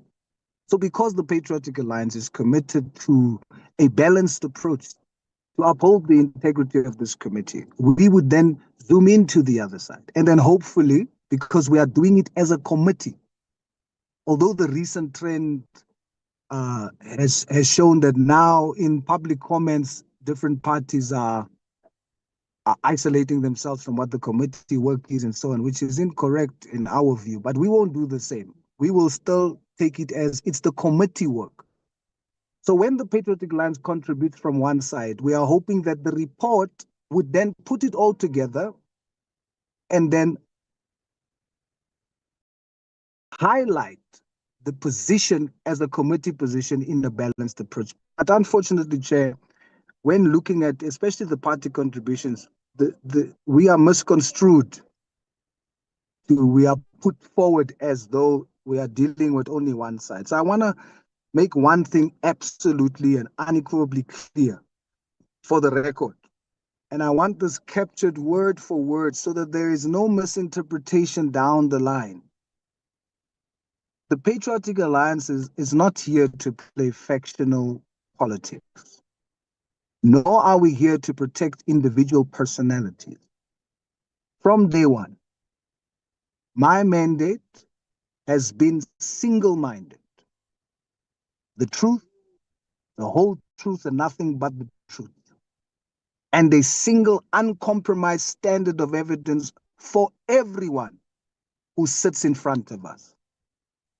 Yet when I look at how our submissions are being chopped up and compartmentalized in these drafts, it screams an attempt to twist our words. The report, especially the party contributions, it seems to be framing the Patriotic Alliance call for evidentiary balance as if we are choosing sides. This is incorrect. It is making it look like we are attacking one general to shield another, or defending one minister to undermine another. Now, I will not allow it. I will not let this report weaponize the PA's commitment to fairness to fit a preconceived narrative. So let me set the record straight, clearly now. When we call for Lieutenant General Mkhwanazi's retracted allegations and flawed digital analysis to be scrutinized, we are not targeting him. We are stating that hearsay cannot be treated as holy scripture. The same way we rightfully celebrate the media briefing on the 6th of July, we are saying we must equally not victimize other whistleblowers who also used social media to expose the rot in SAPS, especially when it was tested thereafter and found to be true. So our position is simple, Chair, and it is a rule of law, an equal standard of testing for all allegations across all witnesses without exception. If this committee insists on applying a selective, uneven standard of credibility, where some witnesses get a free pass and others hung out to dry on untested claims, they can do so. But do not use the name of the Patriotic Alliance to legitimize it. We stand for equal testing, equal fairness, and absolute accountability. Anything less is a disservice to the public. And I will not have my name or my great party's name associated with it. I wanted to make that statement, Chairperson, and then make some contributions on the findings, and then I will rest, Chairperson. So on number one, as we move to findings, I think we'll just deal with findings 1 to 4 for now. And again, pushing for the wording to really emphasize a balanced approach. So the original draft focuses heavily on the deficiency of the directive's initial issuance. So to establish balance, I think the finding must reflect that SAP's operational leadership actively intervened, the top brass actively intervened, because we heard about the meetings that was held thereafter, and it was decided on a winding down process so as to protect active dockets and court cases. So the current wording reads in finding 1, the evidence disclosed systematic governance weaknesses, not only an isolated administrative dispute. We would like to recommend the following wording in a balanced way: that the finding 1, the evidence disclosed systematic governance weaknesses across both the executive authority and operational command structures, highlighting a mutual failure to maintain clear formal boundaries in policing. Because that's what we found. We found it on both sides. Finding 2, the 31st December, this is the current wording, the 31st December 2024 directive was issued and implemented through a materially deficient governance process. We feel that finding 2 should read, the 31st December 2024 directive was formulated through a deficient process.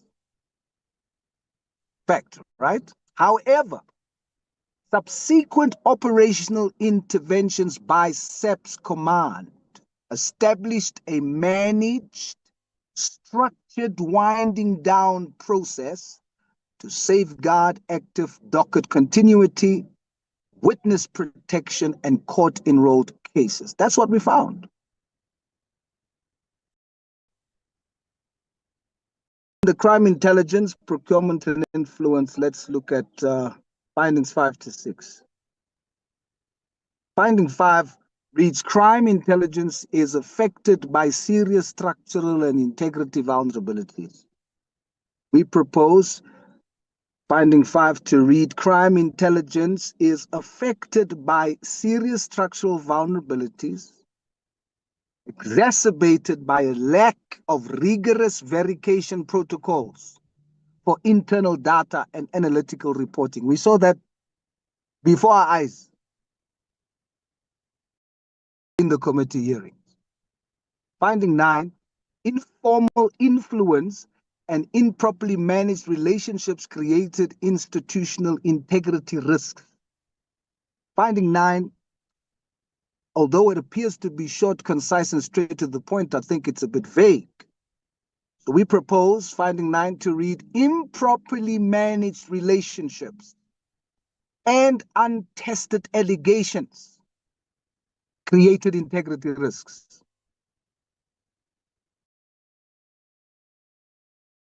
However, the committee notes that key allegations, including claims of corrupt payments, were formally retracted due to fundamental errors in data analysis. We found that, and it's a great risk to the integrity of our processes. Almost done. Finding 10, while vulnerability to organized crime exists, the evidence does not support sweeping claims of institutional capture or cartel control. The committee cautions against elevating unverified rhetoric to institutional findings. That is how we believe finding 10 should be worded in a balanced approach. Currently, it just reads, serious vulnerability to organized crime influence was disclosed, but not a single controlling cartel. We feel that it should just be expanded a bit as I just read it. And lastly, Chairperson, I would like to propose an additional finding, finding 11, to read, to protect institutional integrity. All witnesses and whistleblowers must be subjected to an equal standard of credibility assessment, and no untested or retracted hearsay shall form the basis of adverse findings. So in this way, it formally embeds the equal standard of testing, rule directly into the committee's final conclusions. I so submit, Honorable Chairperson. Thank you very much. Thank you so much, Honorable Sols. May we move to Honorable Bethel. Thank you very much, Chairperson. Chair, I was not present, unfortunately, in the previous meetings where the draft report was deliberated, and I will thus not burden the meeting now. I can live with the majority of findings and recommendations. It is a comprehensive report, and I think overall the findings and recommendations are quite fair. But I do agree with other colleagues that stronger and more unambiguous language is necessary in many instances, as alluded to by especially Honourable Matthys. I do also agree with the ANC's proposal in terms of legislative reforms, as they alluded to, and with a lot of the other inputs made, especially by the Honourable Matthys, I think it's necessary for the content team to respond and also give their rationale for the wording as it is currently, and explanations as to why it's not as the Honourable Matthys and other colleagues suggested. I think it's necessary that we evaluate the reasoning behind the content team's formulations, and that we can then make final determinations in that regard. But overall, that's my input. Thank you, Chair.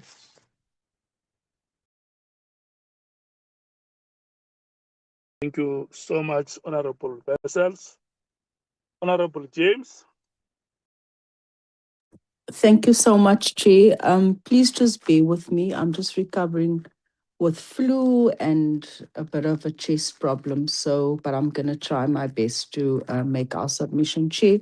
Having listened and agreeing with the input from other members, Action SA makes the submission to place on record its position on how the committee should deliberate on the evidence before it and to register its serious concern that the draft report in its current form does really not reflect the evidence laid before this committee. We ask that the submission be recorded in the minutes and considered before the committee adopts any findings, right? Deliberations must proceed, and I think we've said this before, deliberations should have been and must proceed on a line-by-line basis. Action SA calls for the committee's deliberation on the evidence and the draft report to be conducted in exactly the same manner that we did the terms of reference were deliberated on. It was done line by line, clause by clause. The terms of reference were adopted only after each provision was interrogated, tested, and agreed by all the members. This report is a document of far greater consequence. It sets out the committee's findings on serious allegations affecting the criminal justice system, and it will inform referrals to law enforcement and the prosecuting authorities. A document of this weight cannot be adopted like this in bulk by theme or by global vote or a pre-drafted text. Every finding and every omission must be tested against the evidence and agreed by the members individually and openly, a line-by-line process. Honorable James, just a moment. Okay. Just to remind you, we are not adopting the report. What you are suggesting is what we will come and do on the days that we will be going through the report for adoption. You are making a valid point that has to be recorded so that when we, maybe after 2 or 3 weeks, when we will be adopting the report, the chair very much agrees with you that we need to be very diligent and very patient with the manner in which we deal with this report. It's a report of high magnitude for the reformation of the criminal justice system in the country. I'm just saying that even now, as you emphasize the point, when we come back to deal with the adoption of the report in the coming weeks, you must never shy away to make emphasis on that point. Thank you. You may proceed. Thank you, Chair. But I also just want to say that I'm just concerned that at this point, like all the members have expressed earlier on, that sort of we don't have certainty of where our submissions find expression in the report.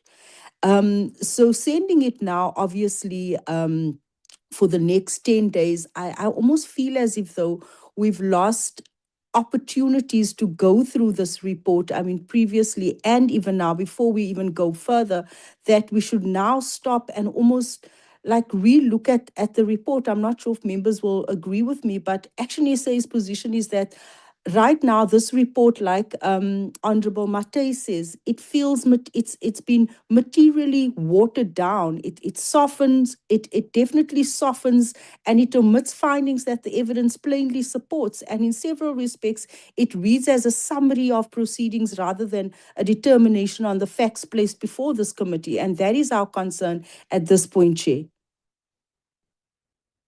Yeah, this report is not going to be sent out without you seeing it. The observations that members are making today are going to be integrated in the report.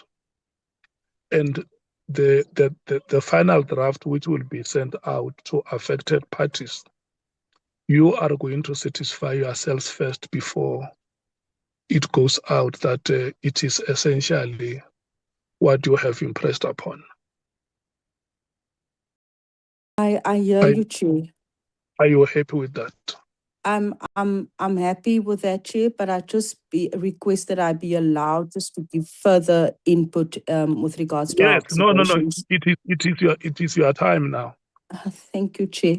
So, Chair, having said that, in particular, we note that where the oral and documentary evidence pointed to a clear conclusion, the draft retreats into sort of neutral language that does not commit the committee to a finding at all. The effect is that the report will not withstand scrutiny and will not produce the accountability this process was established to deliver. The remedy that I said earlier on, and maybe like you said, this should be left for when we deliberate on this, is the line-by-line deliberation set out above. Each of the passages should be revisited against the transcript and the exhibits and amended to reflect that which was actually established. The report must explicitly address perjury before the committee. Let me reflect on the evidence of Advocate Andrea Johnson.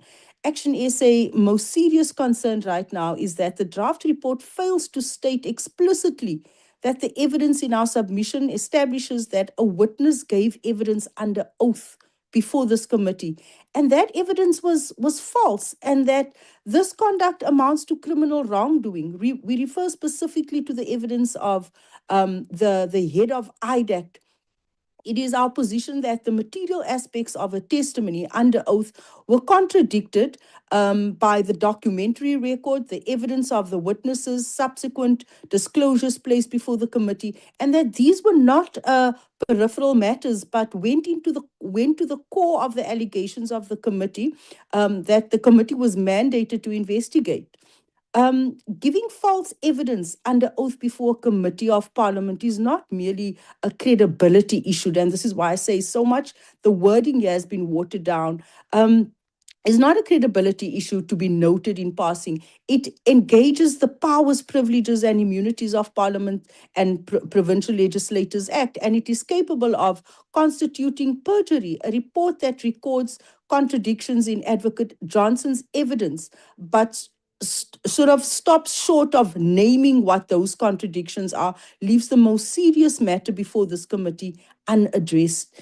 Action SA also therefore calls on the committee to make an express finding that the evidence of Advocate Andrea Johnson was in material respects false and given under oath. This conduct constitutes possible perjury and possible contravention of the Powers and Privileges Act, and the matter be referred to the appropriate prosecuting authority for investigation and, where warranted, prosecution.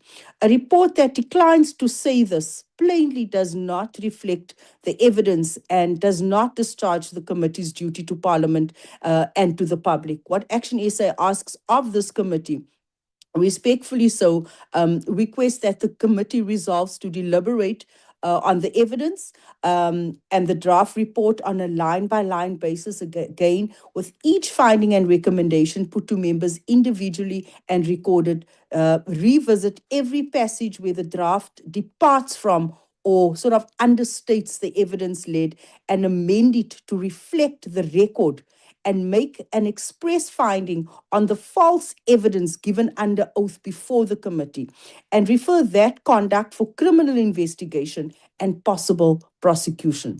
Action SA also remains committed to a report that is credible, defensible, and worthy of the seriousness of the allegations this committee was established to investigate. I'll leave it there. Thank you, Chair.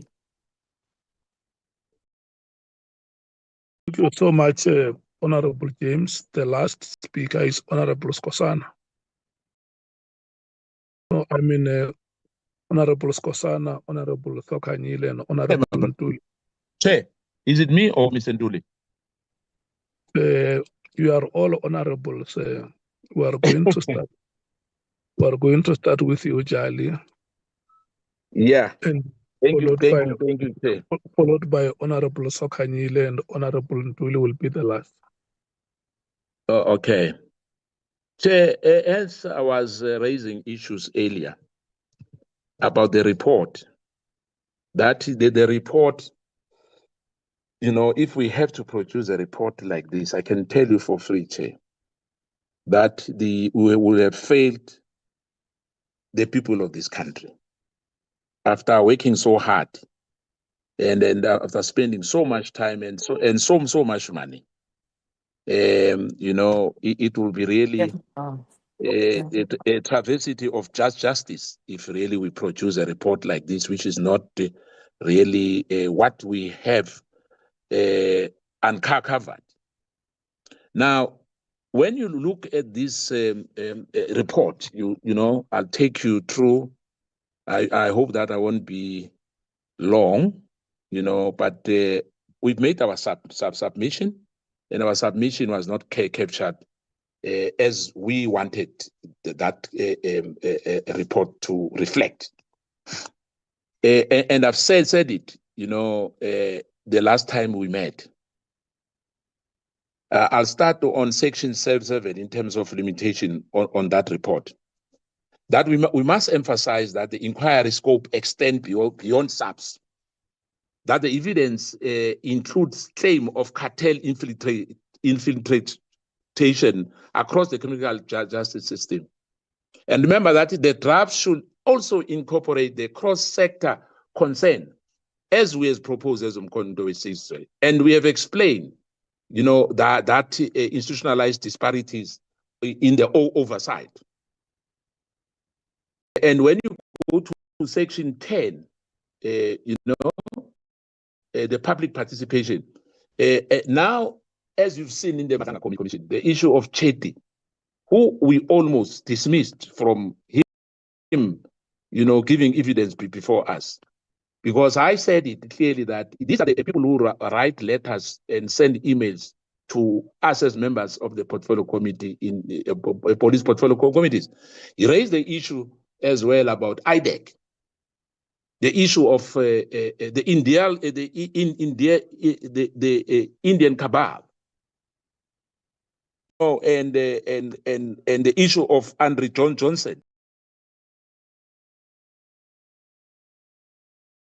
the issue of 𝐼𝐻 and her team there. It must really reflect on that eventuary overview. The report must be updated to reflect the outstanding documentary evidence, like Honorable Martins have said, because we asked for that, and we still don't have it. We still don't have it, and I think we must open a criminal case against Batoyi and 𝐼𝐻, because his testimony, I mean, what he said, all those relevant documents were not given up to now.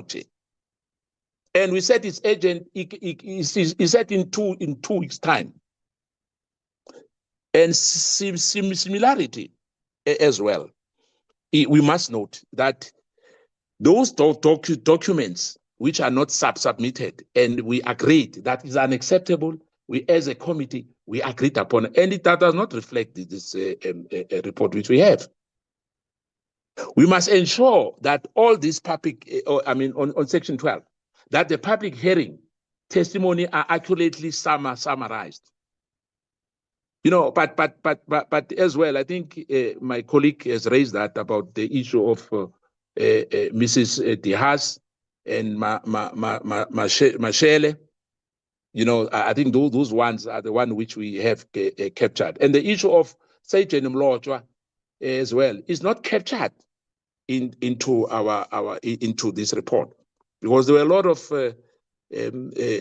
conflicting a statement from him and from General Mkhwanazi of what exactly happened to the person who by now has passed on, you know, and yeah, those have to be captured as well, and that's it must include the admissions that, you know, he instructed the covert recordings that's Minister Mkhunu of General Mkhwanazi, and that he is misrepresented to Parliament, as I said earlier, when you gave me the chance earlier, that Minister Mkhunu, we cannot be told that there's no evidence about him and Brian Mkhwanazi. And about, I mean, and the extent which he said he has spoken to the president. And we know now, when the president responded in writing about this directive of December 2024 on the 31st, we know now. If the draft is minimizing this point, no, then Chair, I really disagree. They should amend that for it to reflect exactly what we're told and what the response of the president and the response from the minister himself. And Section 12, the draft as well should clearly state that General Khan was never called as a witness, despite numerous references in the evidence to his role. And I hate to say I'm vindicated, Chair, on the issue of General Khan. I'm going to say that again. His absence was noted by the evidence leaders as unresolved issue. This omission is embarrassing us today. We know, and we knew even before, but unfortunately there was this resistance of him appearing before us. And I said it clearly that we are not judging them. We want them to come before us. And I personally, I'm saying to you, Chair, it's not a secret. We almost, because we are serving in the portfolio committee, we almost speak to every general in the country, being provincially or at the head office. So he was not immune as well. And we called him to come. Unfortunately, he said he's going to Mecca. And I said to the secretary, you know, our secretary there is, unfortunately, we try our best, but be that as it may, I'm happy that at the Madlanga Commission, though we had our reservation about Madlanga, but a lot of things are happening there. And in fact, they are cleaning some of our shortfalls, because we're supposed to be the one who have summoned, even for that matter, General Khan. Likewise, Chair, the recommendation about vetting, strengthening the task team, clarifying the crime intelligence mandates as well has to be emphasized. And for us to introduce the oversight on judiciary or legislatively, I think the portfolio committee will do exactly that, because we all know now that the evidence should be retained and really expanded and not be the only end when we finish with our ad hoc committee report. Now, the section 1 to 6 on that preliminary scope and terms of reference. No specific MK inputs were submitted on the basic of introductory section on terms of reference.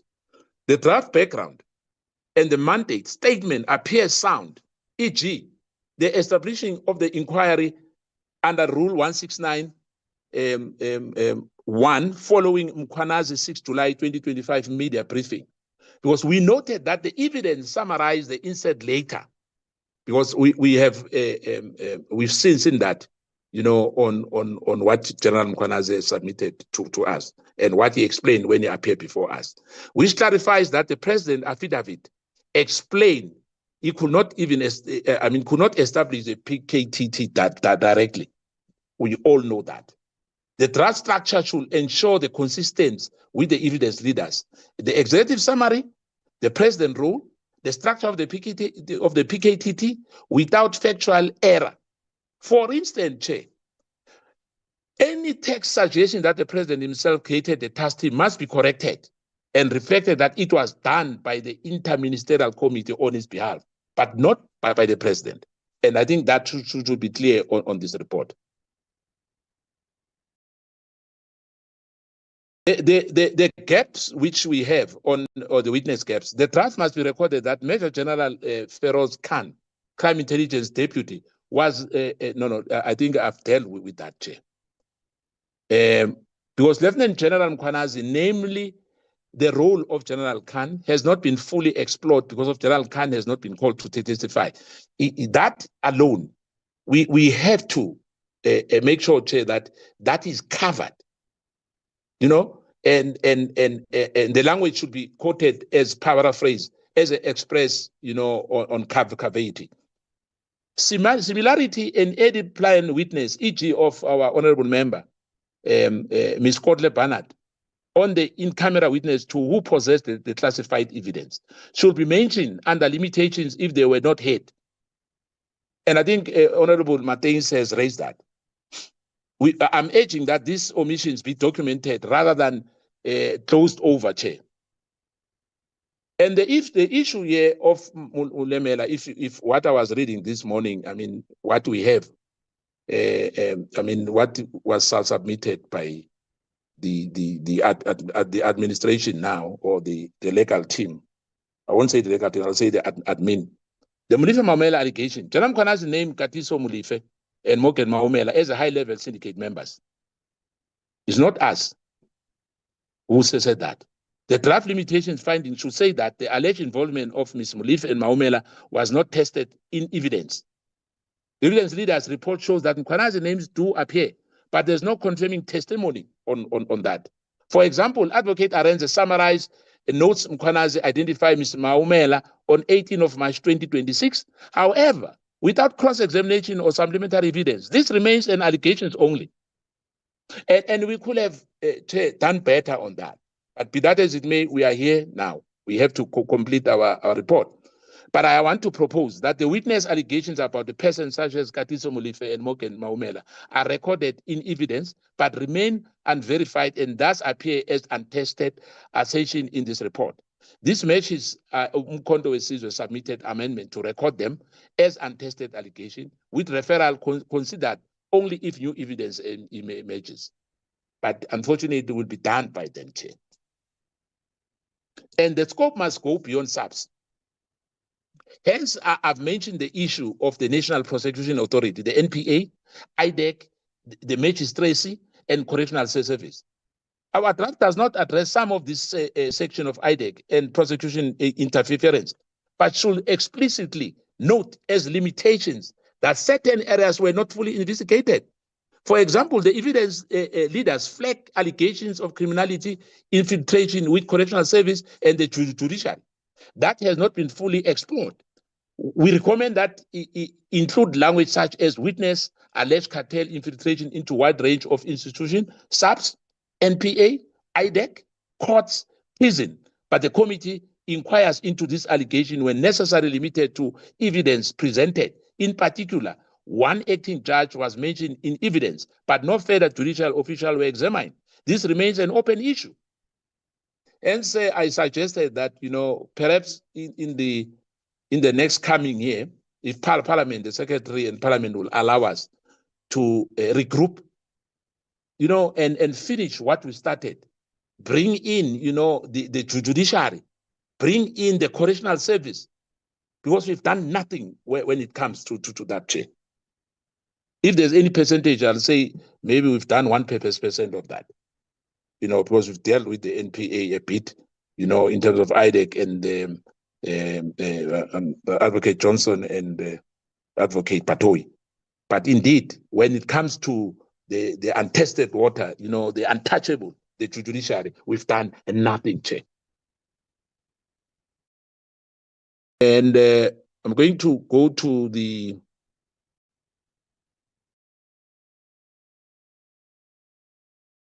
I'm not sure about Shamila Patoy because he has retired now. In terms of the law, I think the legal team will know what they must do about it. Because Advocate Patoy, 19.3, it is in our view that the draft preliminary report materially understates the significance of Advocate Shamila Patoy evidence and fails to reflect this report, which we have now, the draft, to reflect the manner in which it was experienced by members during the inquiry.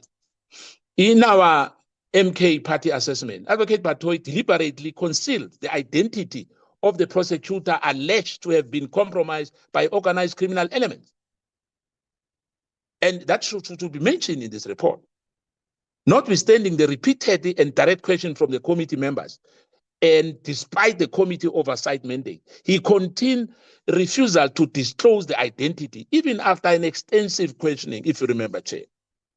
We tried as committee members, and most of us tried.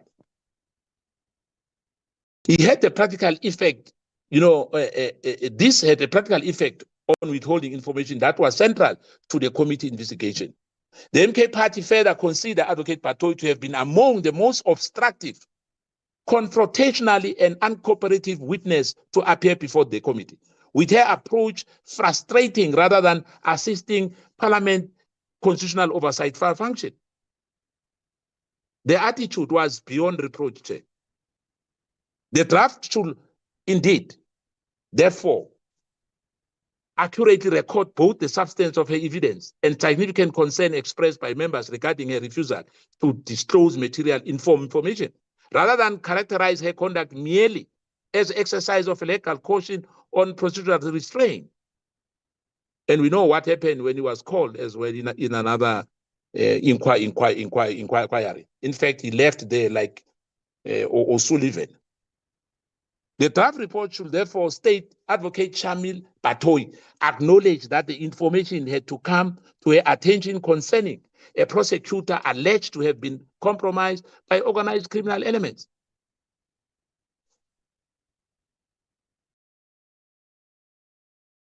.4 on Tehas.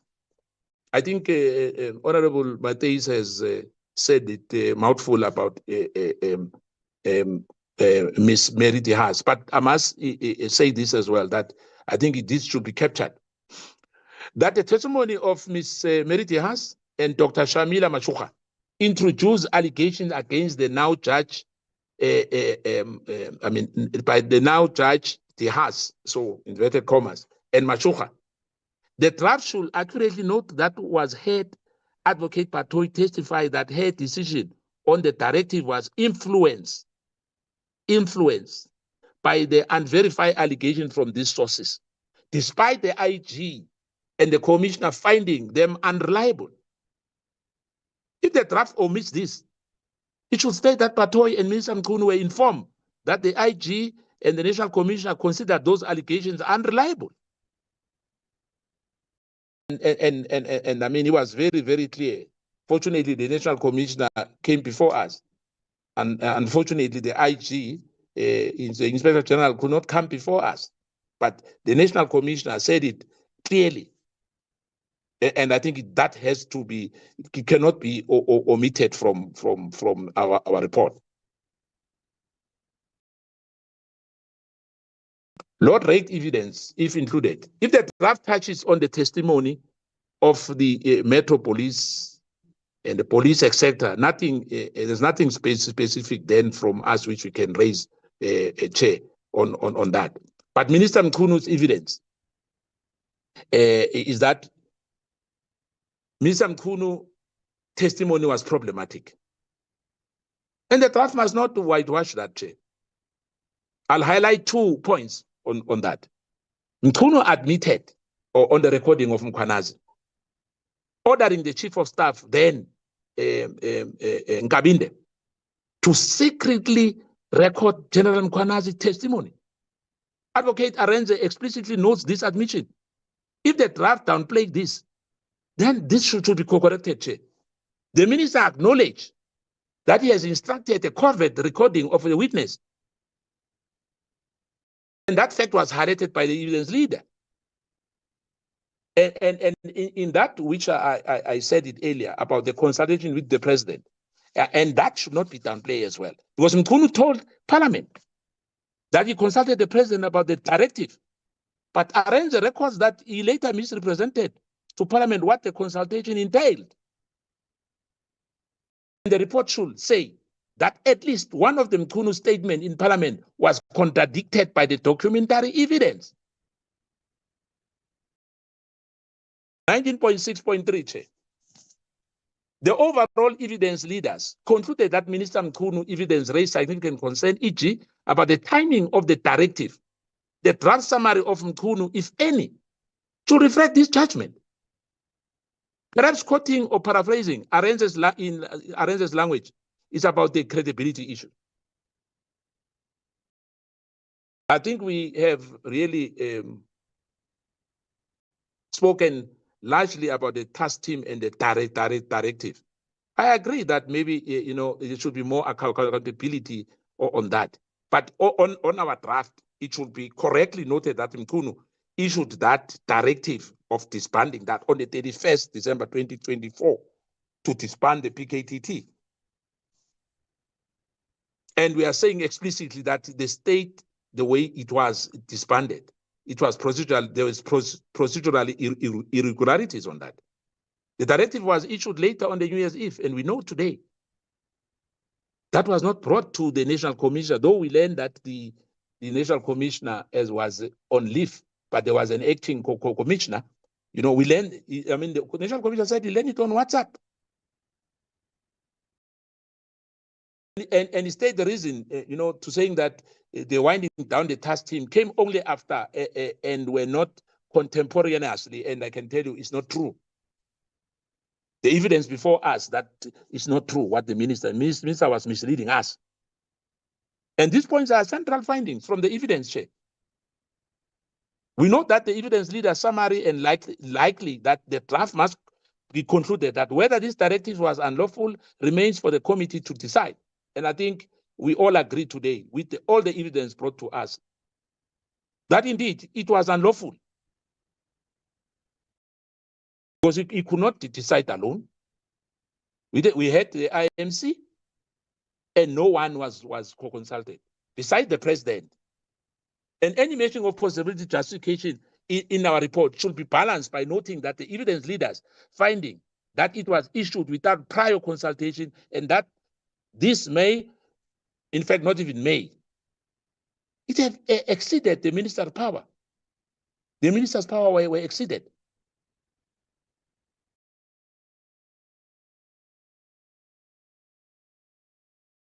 The 20.2, the findings on corruption network. MKP notes that the evidence of this systematic corruption, e.g. procurement fraud, irregularity investigation is substantial.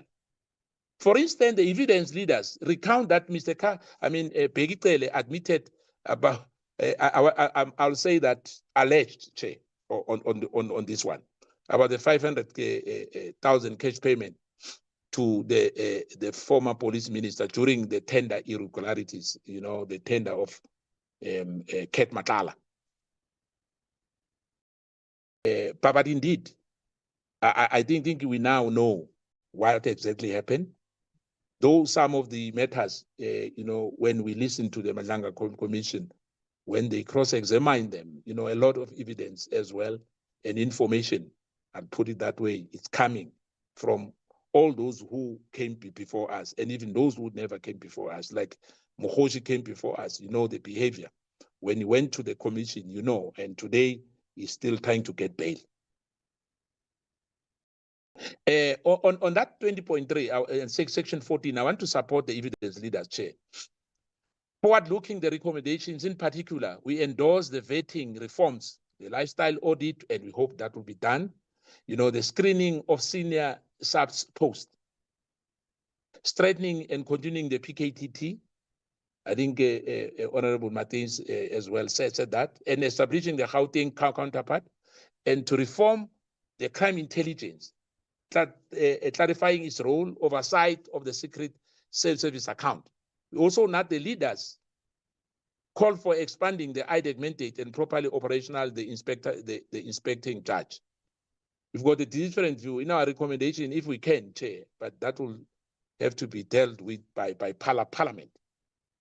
I think 𝐼DEC as well, it's the same as scorpions. It targets people. So for me, whether 𝐼DEC, it's strengthened, for me, I think, Chair, it's debatable, but it will depend on the report. But as far as Umkhonto says, when we look at the 𝐼DEC, we think 𝐼DEC should be something of the past. The draft should include or preserve these recommendations, which are largely anchored previously by our submission on the anti-corruption oversight. If there's any specific recommendation from the draft which contradicts the evidence, for example, a weak or non-binding probe of the crime intelligence cases, it should be strengthened. The crime intelligence should be strengthened. Finally, Chair, we really support and include the recommendation from 47.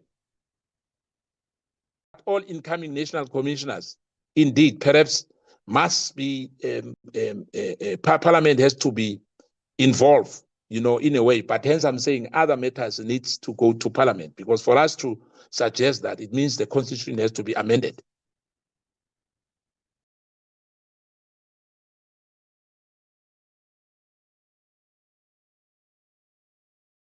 Now, when you go to section 15 on that public comments again on those dissenting views, the report should really, the report format allows the minority on additional views. Now, as MKP, we append further comments. For example, it must emphasize the need for the committee to consider the classified IG report from crime intelligence, mentioned in evidence but not delivered. I think Honorable Martins as well touched the issue of the letter which was sent to me. And I think General Mkhwanazi as well received that letter. And I even said in the committee that I received a call, a known call on 012. We're told that was a public phone. The prim letter and any written affidavits filled at the end, all noted by 𝐟𝐨𝐫𝐬𝐿, must be captured in this report, because that was a new evidence. The items and their procedural status, in particular, the unanswered letter from Germany Prim handed in the last hearing, should be listed as an exhibit received but not fully verified. At least, Chair, it must be captured in the report. Finally, Chair, 𝐶𝐭 party submits that the report be paginated and indexed as per parliamentary practice. Sections should have clear headings matching their content, and all quotes or factual statements drawn from this evidence should be footnoted as done here, and the text should be fully justified and spaced on 1.5 lines through the final document. Where direct quotes from the witness or the evidence leaders are used, they should appear in verbatim with citations. Where paraphrasing is used, it should still reference to the source lines as done above. 𝐶𝐭 party offers this submission in the spirit throughout oversight. We trust that the incorporating these corrections, like I've done that, we've done that as 𝐶𝐭 party. We on this report, we still see that they've been omitted. This should be incorporated. This correction and clarification will ensure that our report faithfully reflects the parliamentary record. In summary, we emphasize that the report must note the president's written answers and that no oral testimony was given by the president. He was given a special treatment. I know that one, there'll be some issues on that, but he is the only one who gave oral testimony, Chair. It should be also recorded that General can never testify. And Chair, I think for now I'm done. Thank you, Chair. So you say it provokingly. You say, I know that it's going to provoke other members. Yeah, hence I don't want to go much on that. But the issue is that he is the only person who never who made some written response. There was no oral. Yeah. We dealt with that matter in the last meeting, and it was this committee as well that decided not to invite General Khan. The committee has, no problem, Chair. has written in its terms of reference that it will decide on the witnesses that appear before it. Honorable 𝐶𝐭𝐧'𝐭.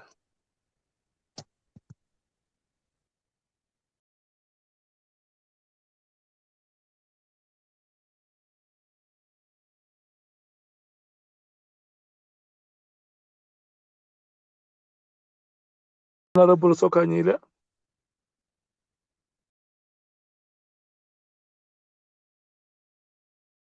Honorable Ntuli, the Chief Whip.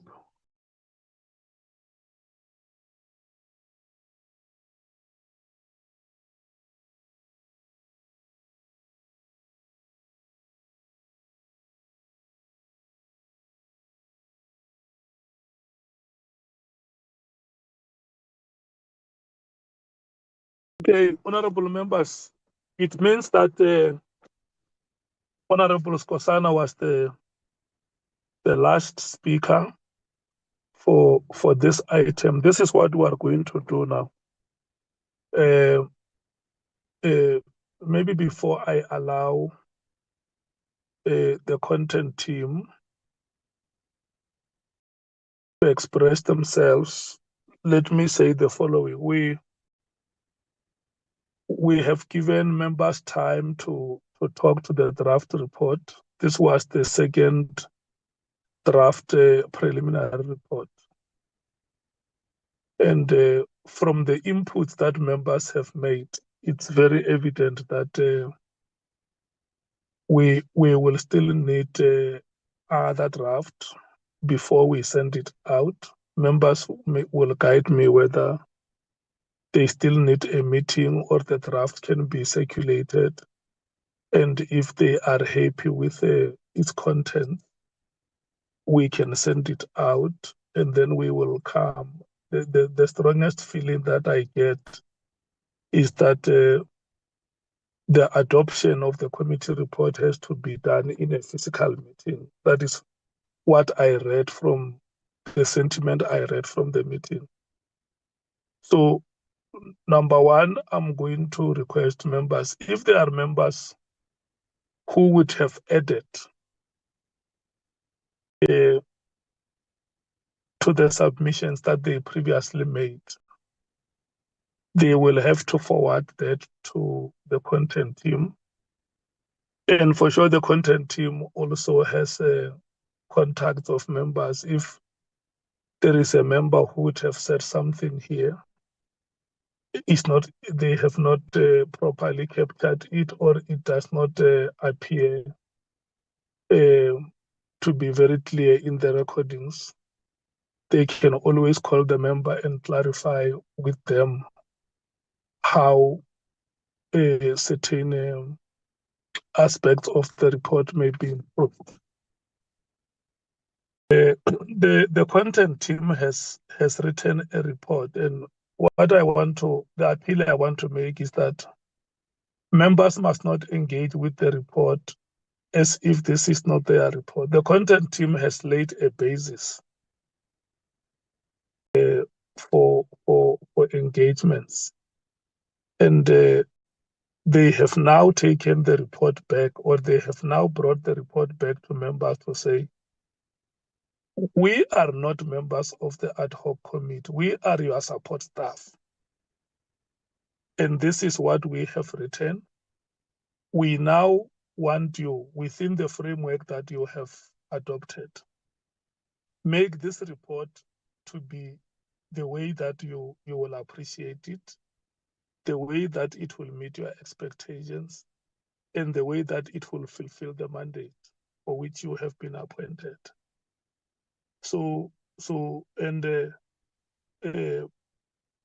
I would like to commend the members for the manner in which they engage with the report. And let me assure you, the content team is very professional. Like I previously said, they have heard everything that you have said here. Your emphasis that we are a committee of parliament, which is an institution that exercises oversight as one of its constitutional mandates. And members say that we need to come out vigorously in our oversight work, but most importantly, the language that is used for oversight must not be interpreted to be negotiated. The language must be uncompromising.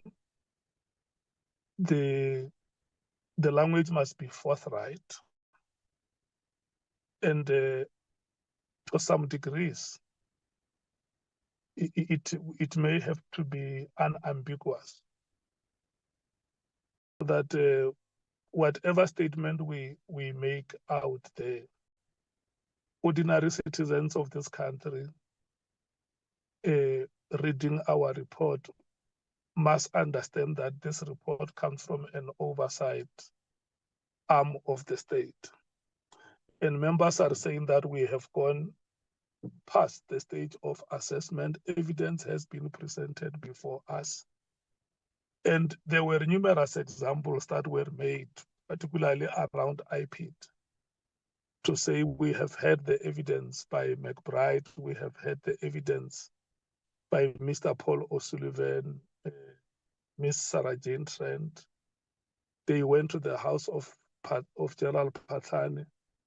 They were not IPID officials, but they went there. McBride knew about it.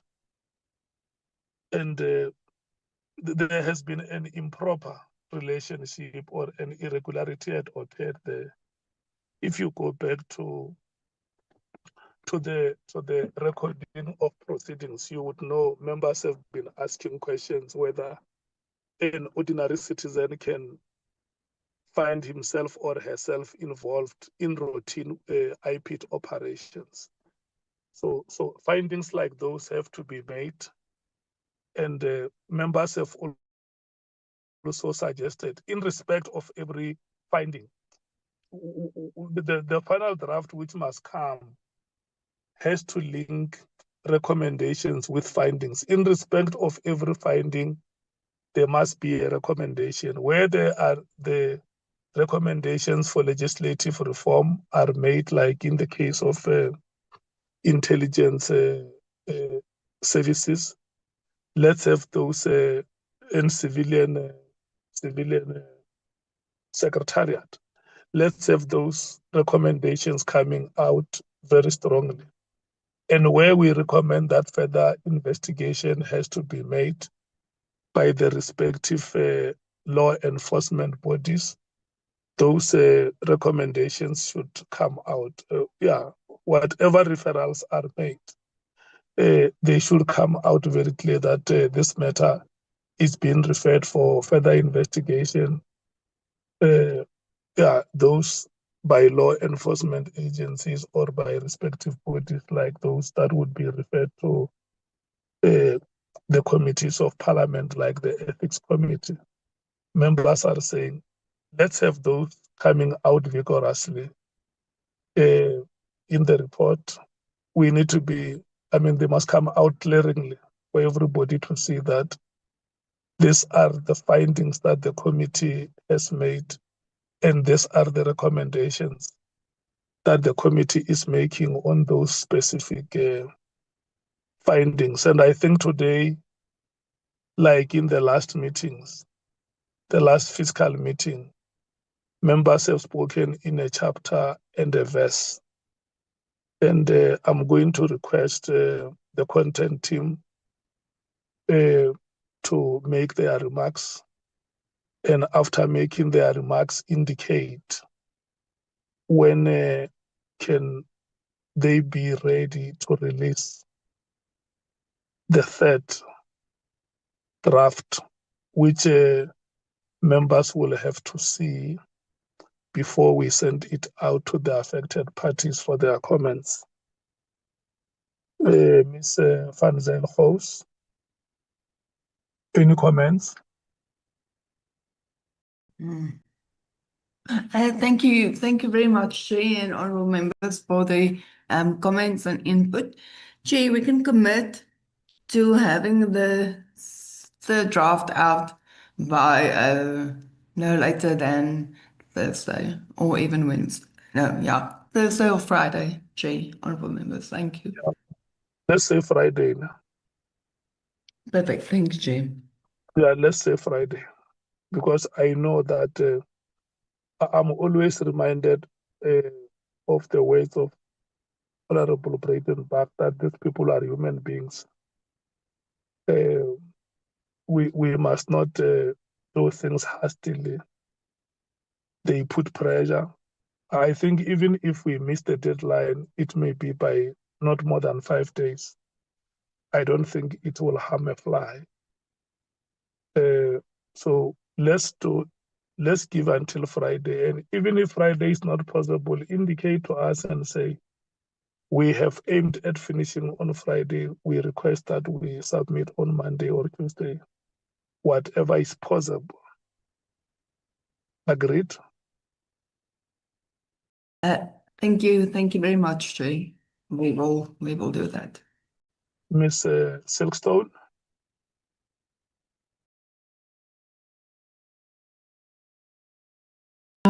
Chair, I don't think I have anything to add too much. I just wanted to say that I think what might actually assist is if we distribute a document that we prepared where we put together all the proposals that we got from parties, and just to see many of or some of the things that are raised have been captured in the report, but perhaps we need to revisit them and just see whether that it's sufficiently clear. But obviously anything that's new or that we've missed, we will do our best to rectify. Yeah. Well, I think in a significant number of cases, it's just to strengthen the language, which I don't think there might have been a few omissions, which I think you would have been brought to the attention of the meeting today. And yeah, a significant number is about strengthening the language and foreground the oversight role of Parliament. So that Parliament must not be seen like it's a lame duck. Let's reignite public confidence in Parliament that Parliament can go and investigate, do the assessment of evidence, and then make recommendations with far-reaching implications. Where further investigations have to be made, those investigations have to be made, including the regularity of reporting before Parliament. Some matters may need quarterly reports in the portfolio committees, and some matters we can determine the timeframes on how often they should be reported to Parliament, so that Parliament is able to make follow-ups where there are delays or where there are no reports forthcoming. Parliament should take note of that and be able to make necessary follow-ups. Yeah. Is that okay? Yeah. Okay. Okay, I don't know whether Nicolette wants to just to step in here, but there are one or two technical reasons why we crafted findings and recommendations in a particular way. And I don't know, but they're technical and they're content related. And I wanted to know whether Nicolette wanted to just discuss them very briefly, specifically around the way we framed the Civilian Secretariat recommendations or proposals made by the ANC. And then the other one was the employment conditions and the kind of proposal that the PSC and the State Law Advisor looks at that. Nicolette, are you comfortable to? Our recommendations kind of worked around that. So we noted the concern, but we framed it in a particular way. But I think Nicolette might be able to explain better why we felt as a content team it was necessary. But obviously it's subject to how the committee feels. Yeah. No, she can take us through, and I think the committee can have a take on that. Thank you, Chair. Thank you, Chris.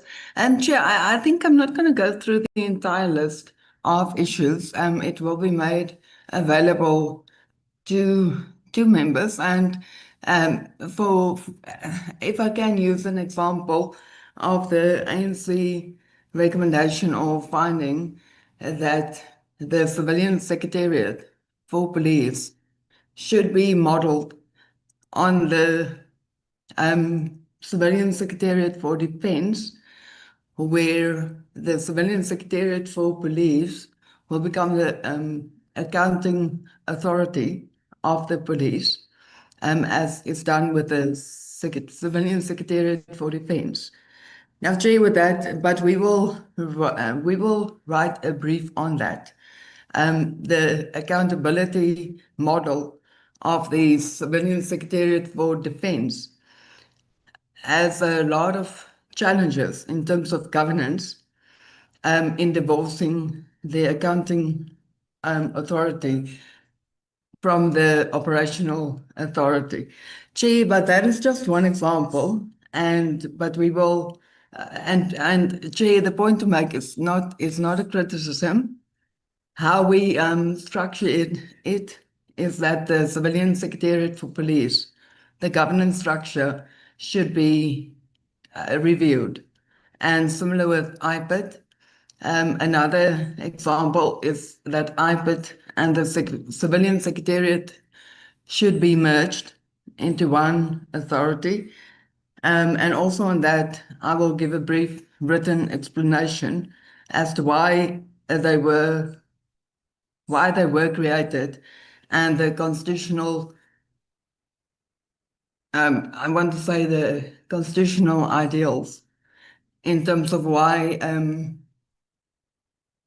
a civilian secretariat for police should be established, just in terms of the significant powers that the police has over citizens, depriving them of significant basic human rights, even, the right to use lethal force. Such in that a civilian secretariat and to monitor the policy development of the police, and then the IPID to monitor the use of policing powers. They are quite distinct and separate constitutional obligations, and that the SAPS and SANDF is quite different structures within our constitutional democracy. Gee, but that's just two examples. But like I say, we will provide a short written document on just content notes as to why certain issues were not included. And to give another example, Jay and honorable members, IPID is free to recruit from anywhere. They can recruit independently. They often do not recruit from SAPS or anywhere. There is specific safeguards in the IPID Act, in that the service benefits must be equal to SAPS detectives, as to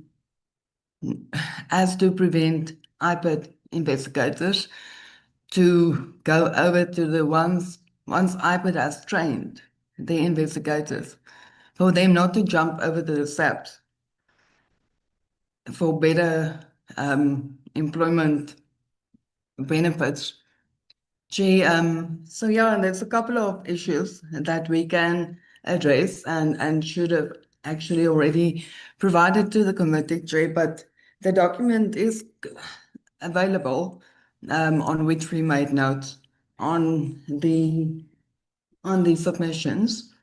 But Jay, yes, that is just a couple of examples on what we were thinking as content team.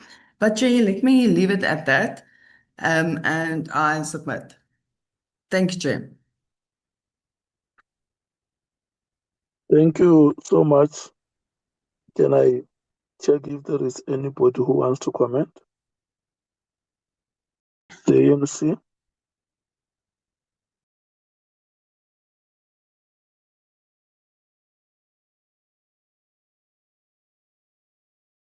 The MKP?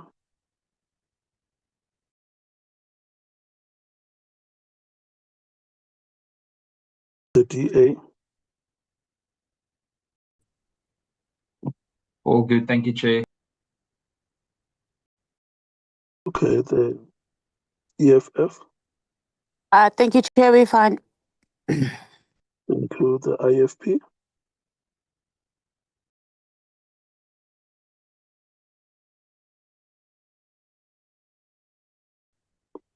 The PA? Chair, thank you. The Freedom Front Plus? I'm fine, thank you, Chair. The Action SA? Fine, thank you, Chair. Thank you so much, honorable members, for your commitment and your patience.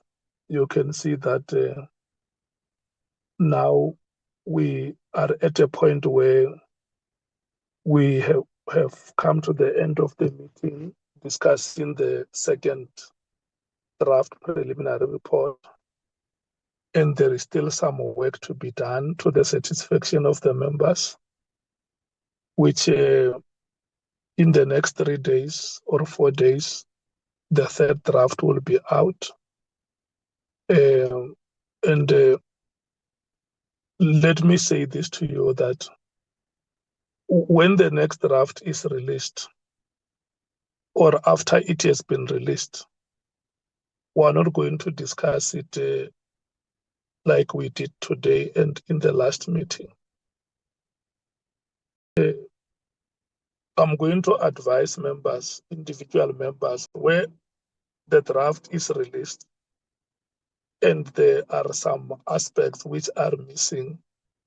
Let's take effort and have those drafts corrected before the meeting happens. We can raise those with the content team and say, look, we think there is XYZ that may have to be corrected. And then when we come to the meeting, we know that those corrections have already been raised with the content team. And then the content team will then alert us to the areas where improvements have been made. And once they have presented, we will check with the meeting if you are happy. The meeting may not take us long depending on the happiness of the members. I think that is how we should deal with the item in the next meeting.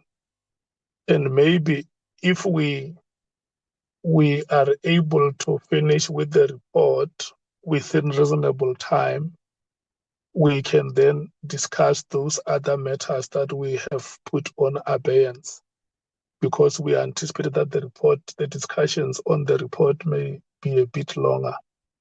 And then we decided that matters that members have raised previously may not have a slot in today's agenda. So I want to take this opportunity and thank the content team for their endurance, their professionalism, and commitment to the success of the committee.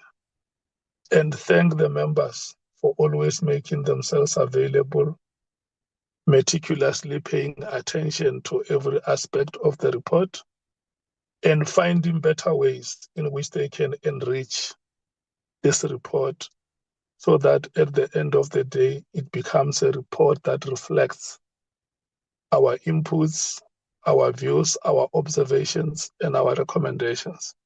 I want to thank you so much, members. The meeting is adjourned.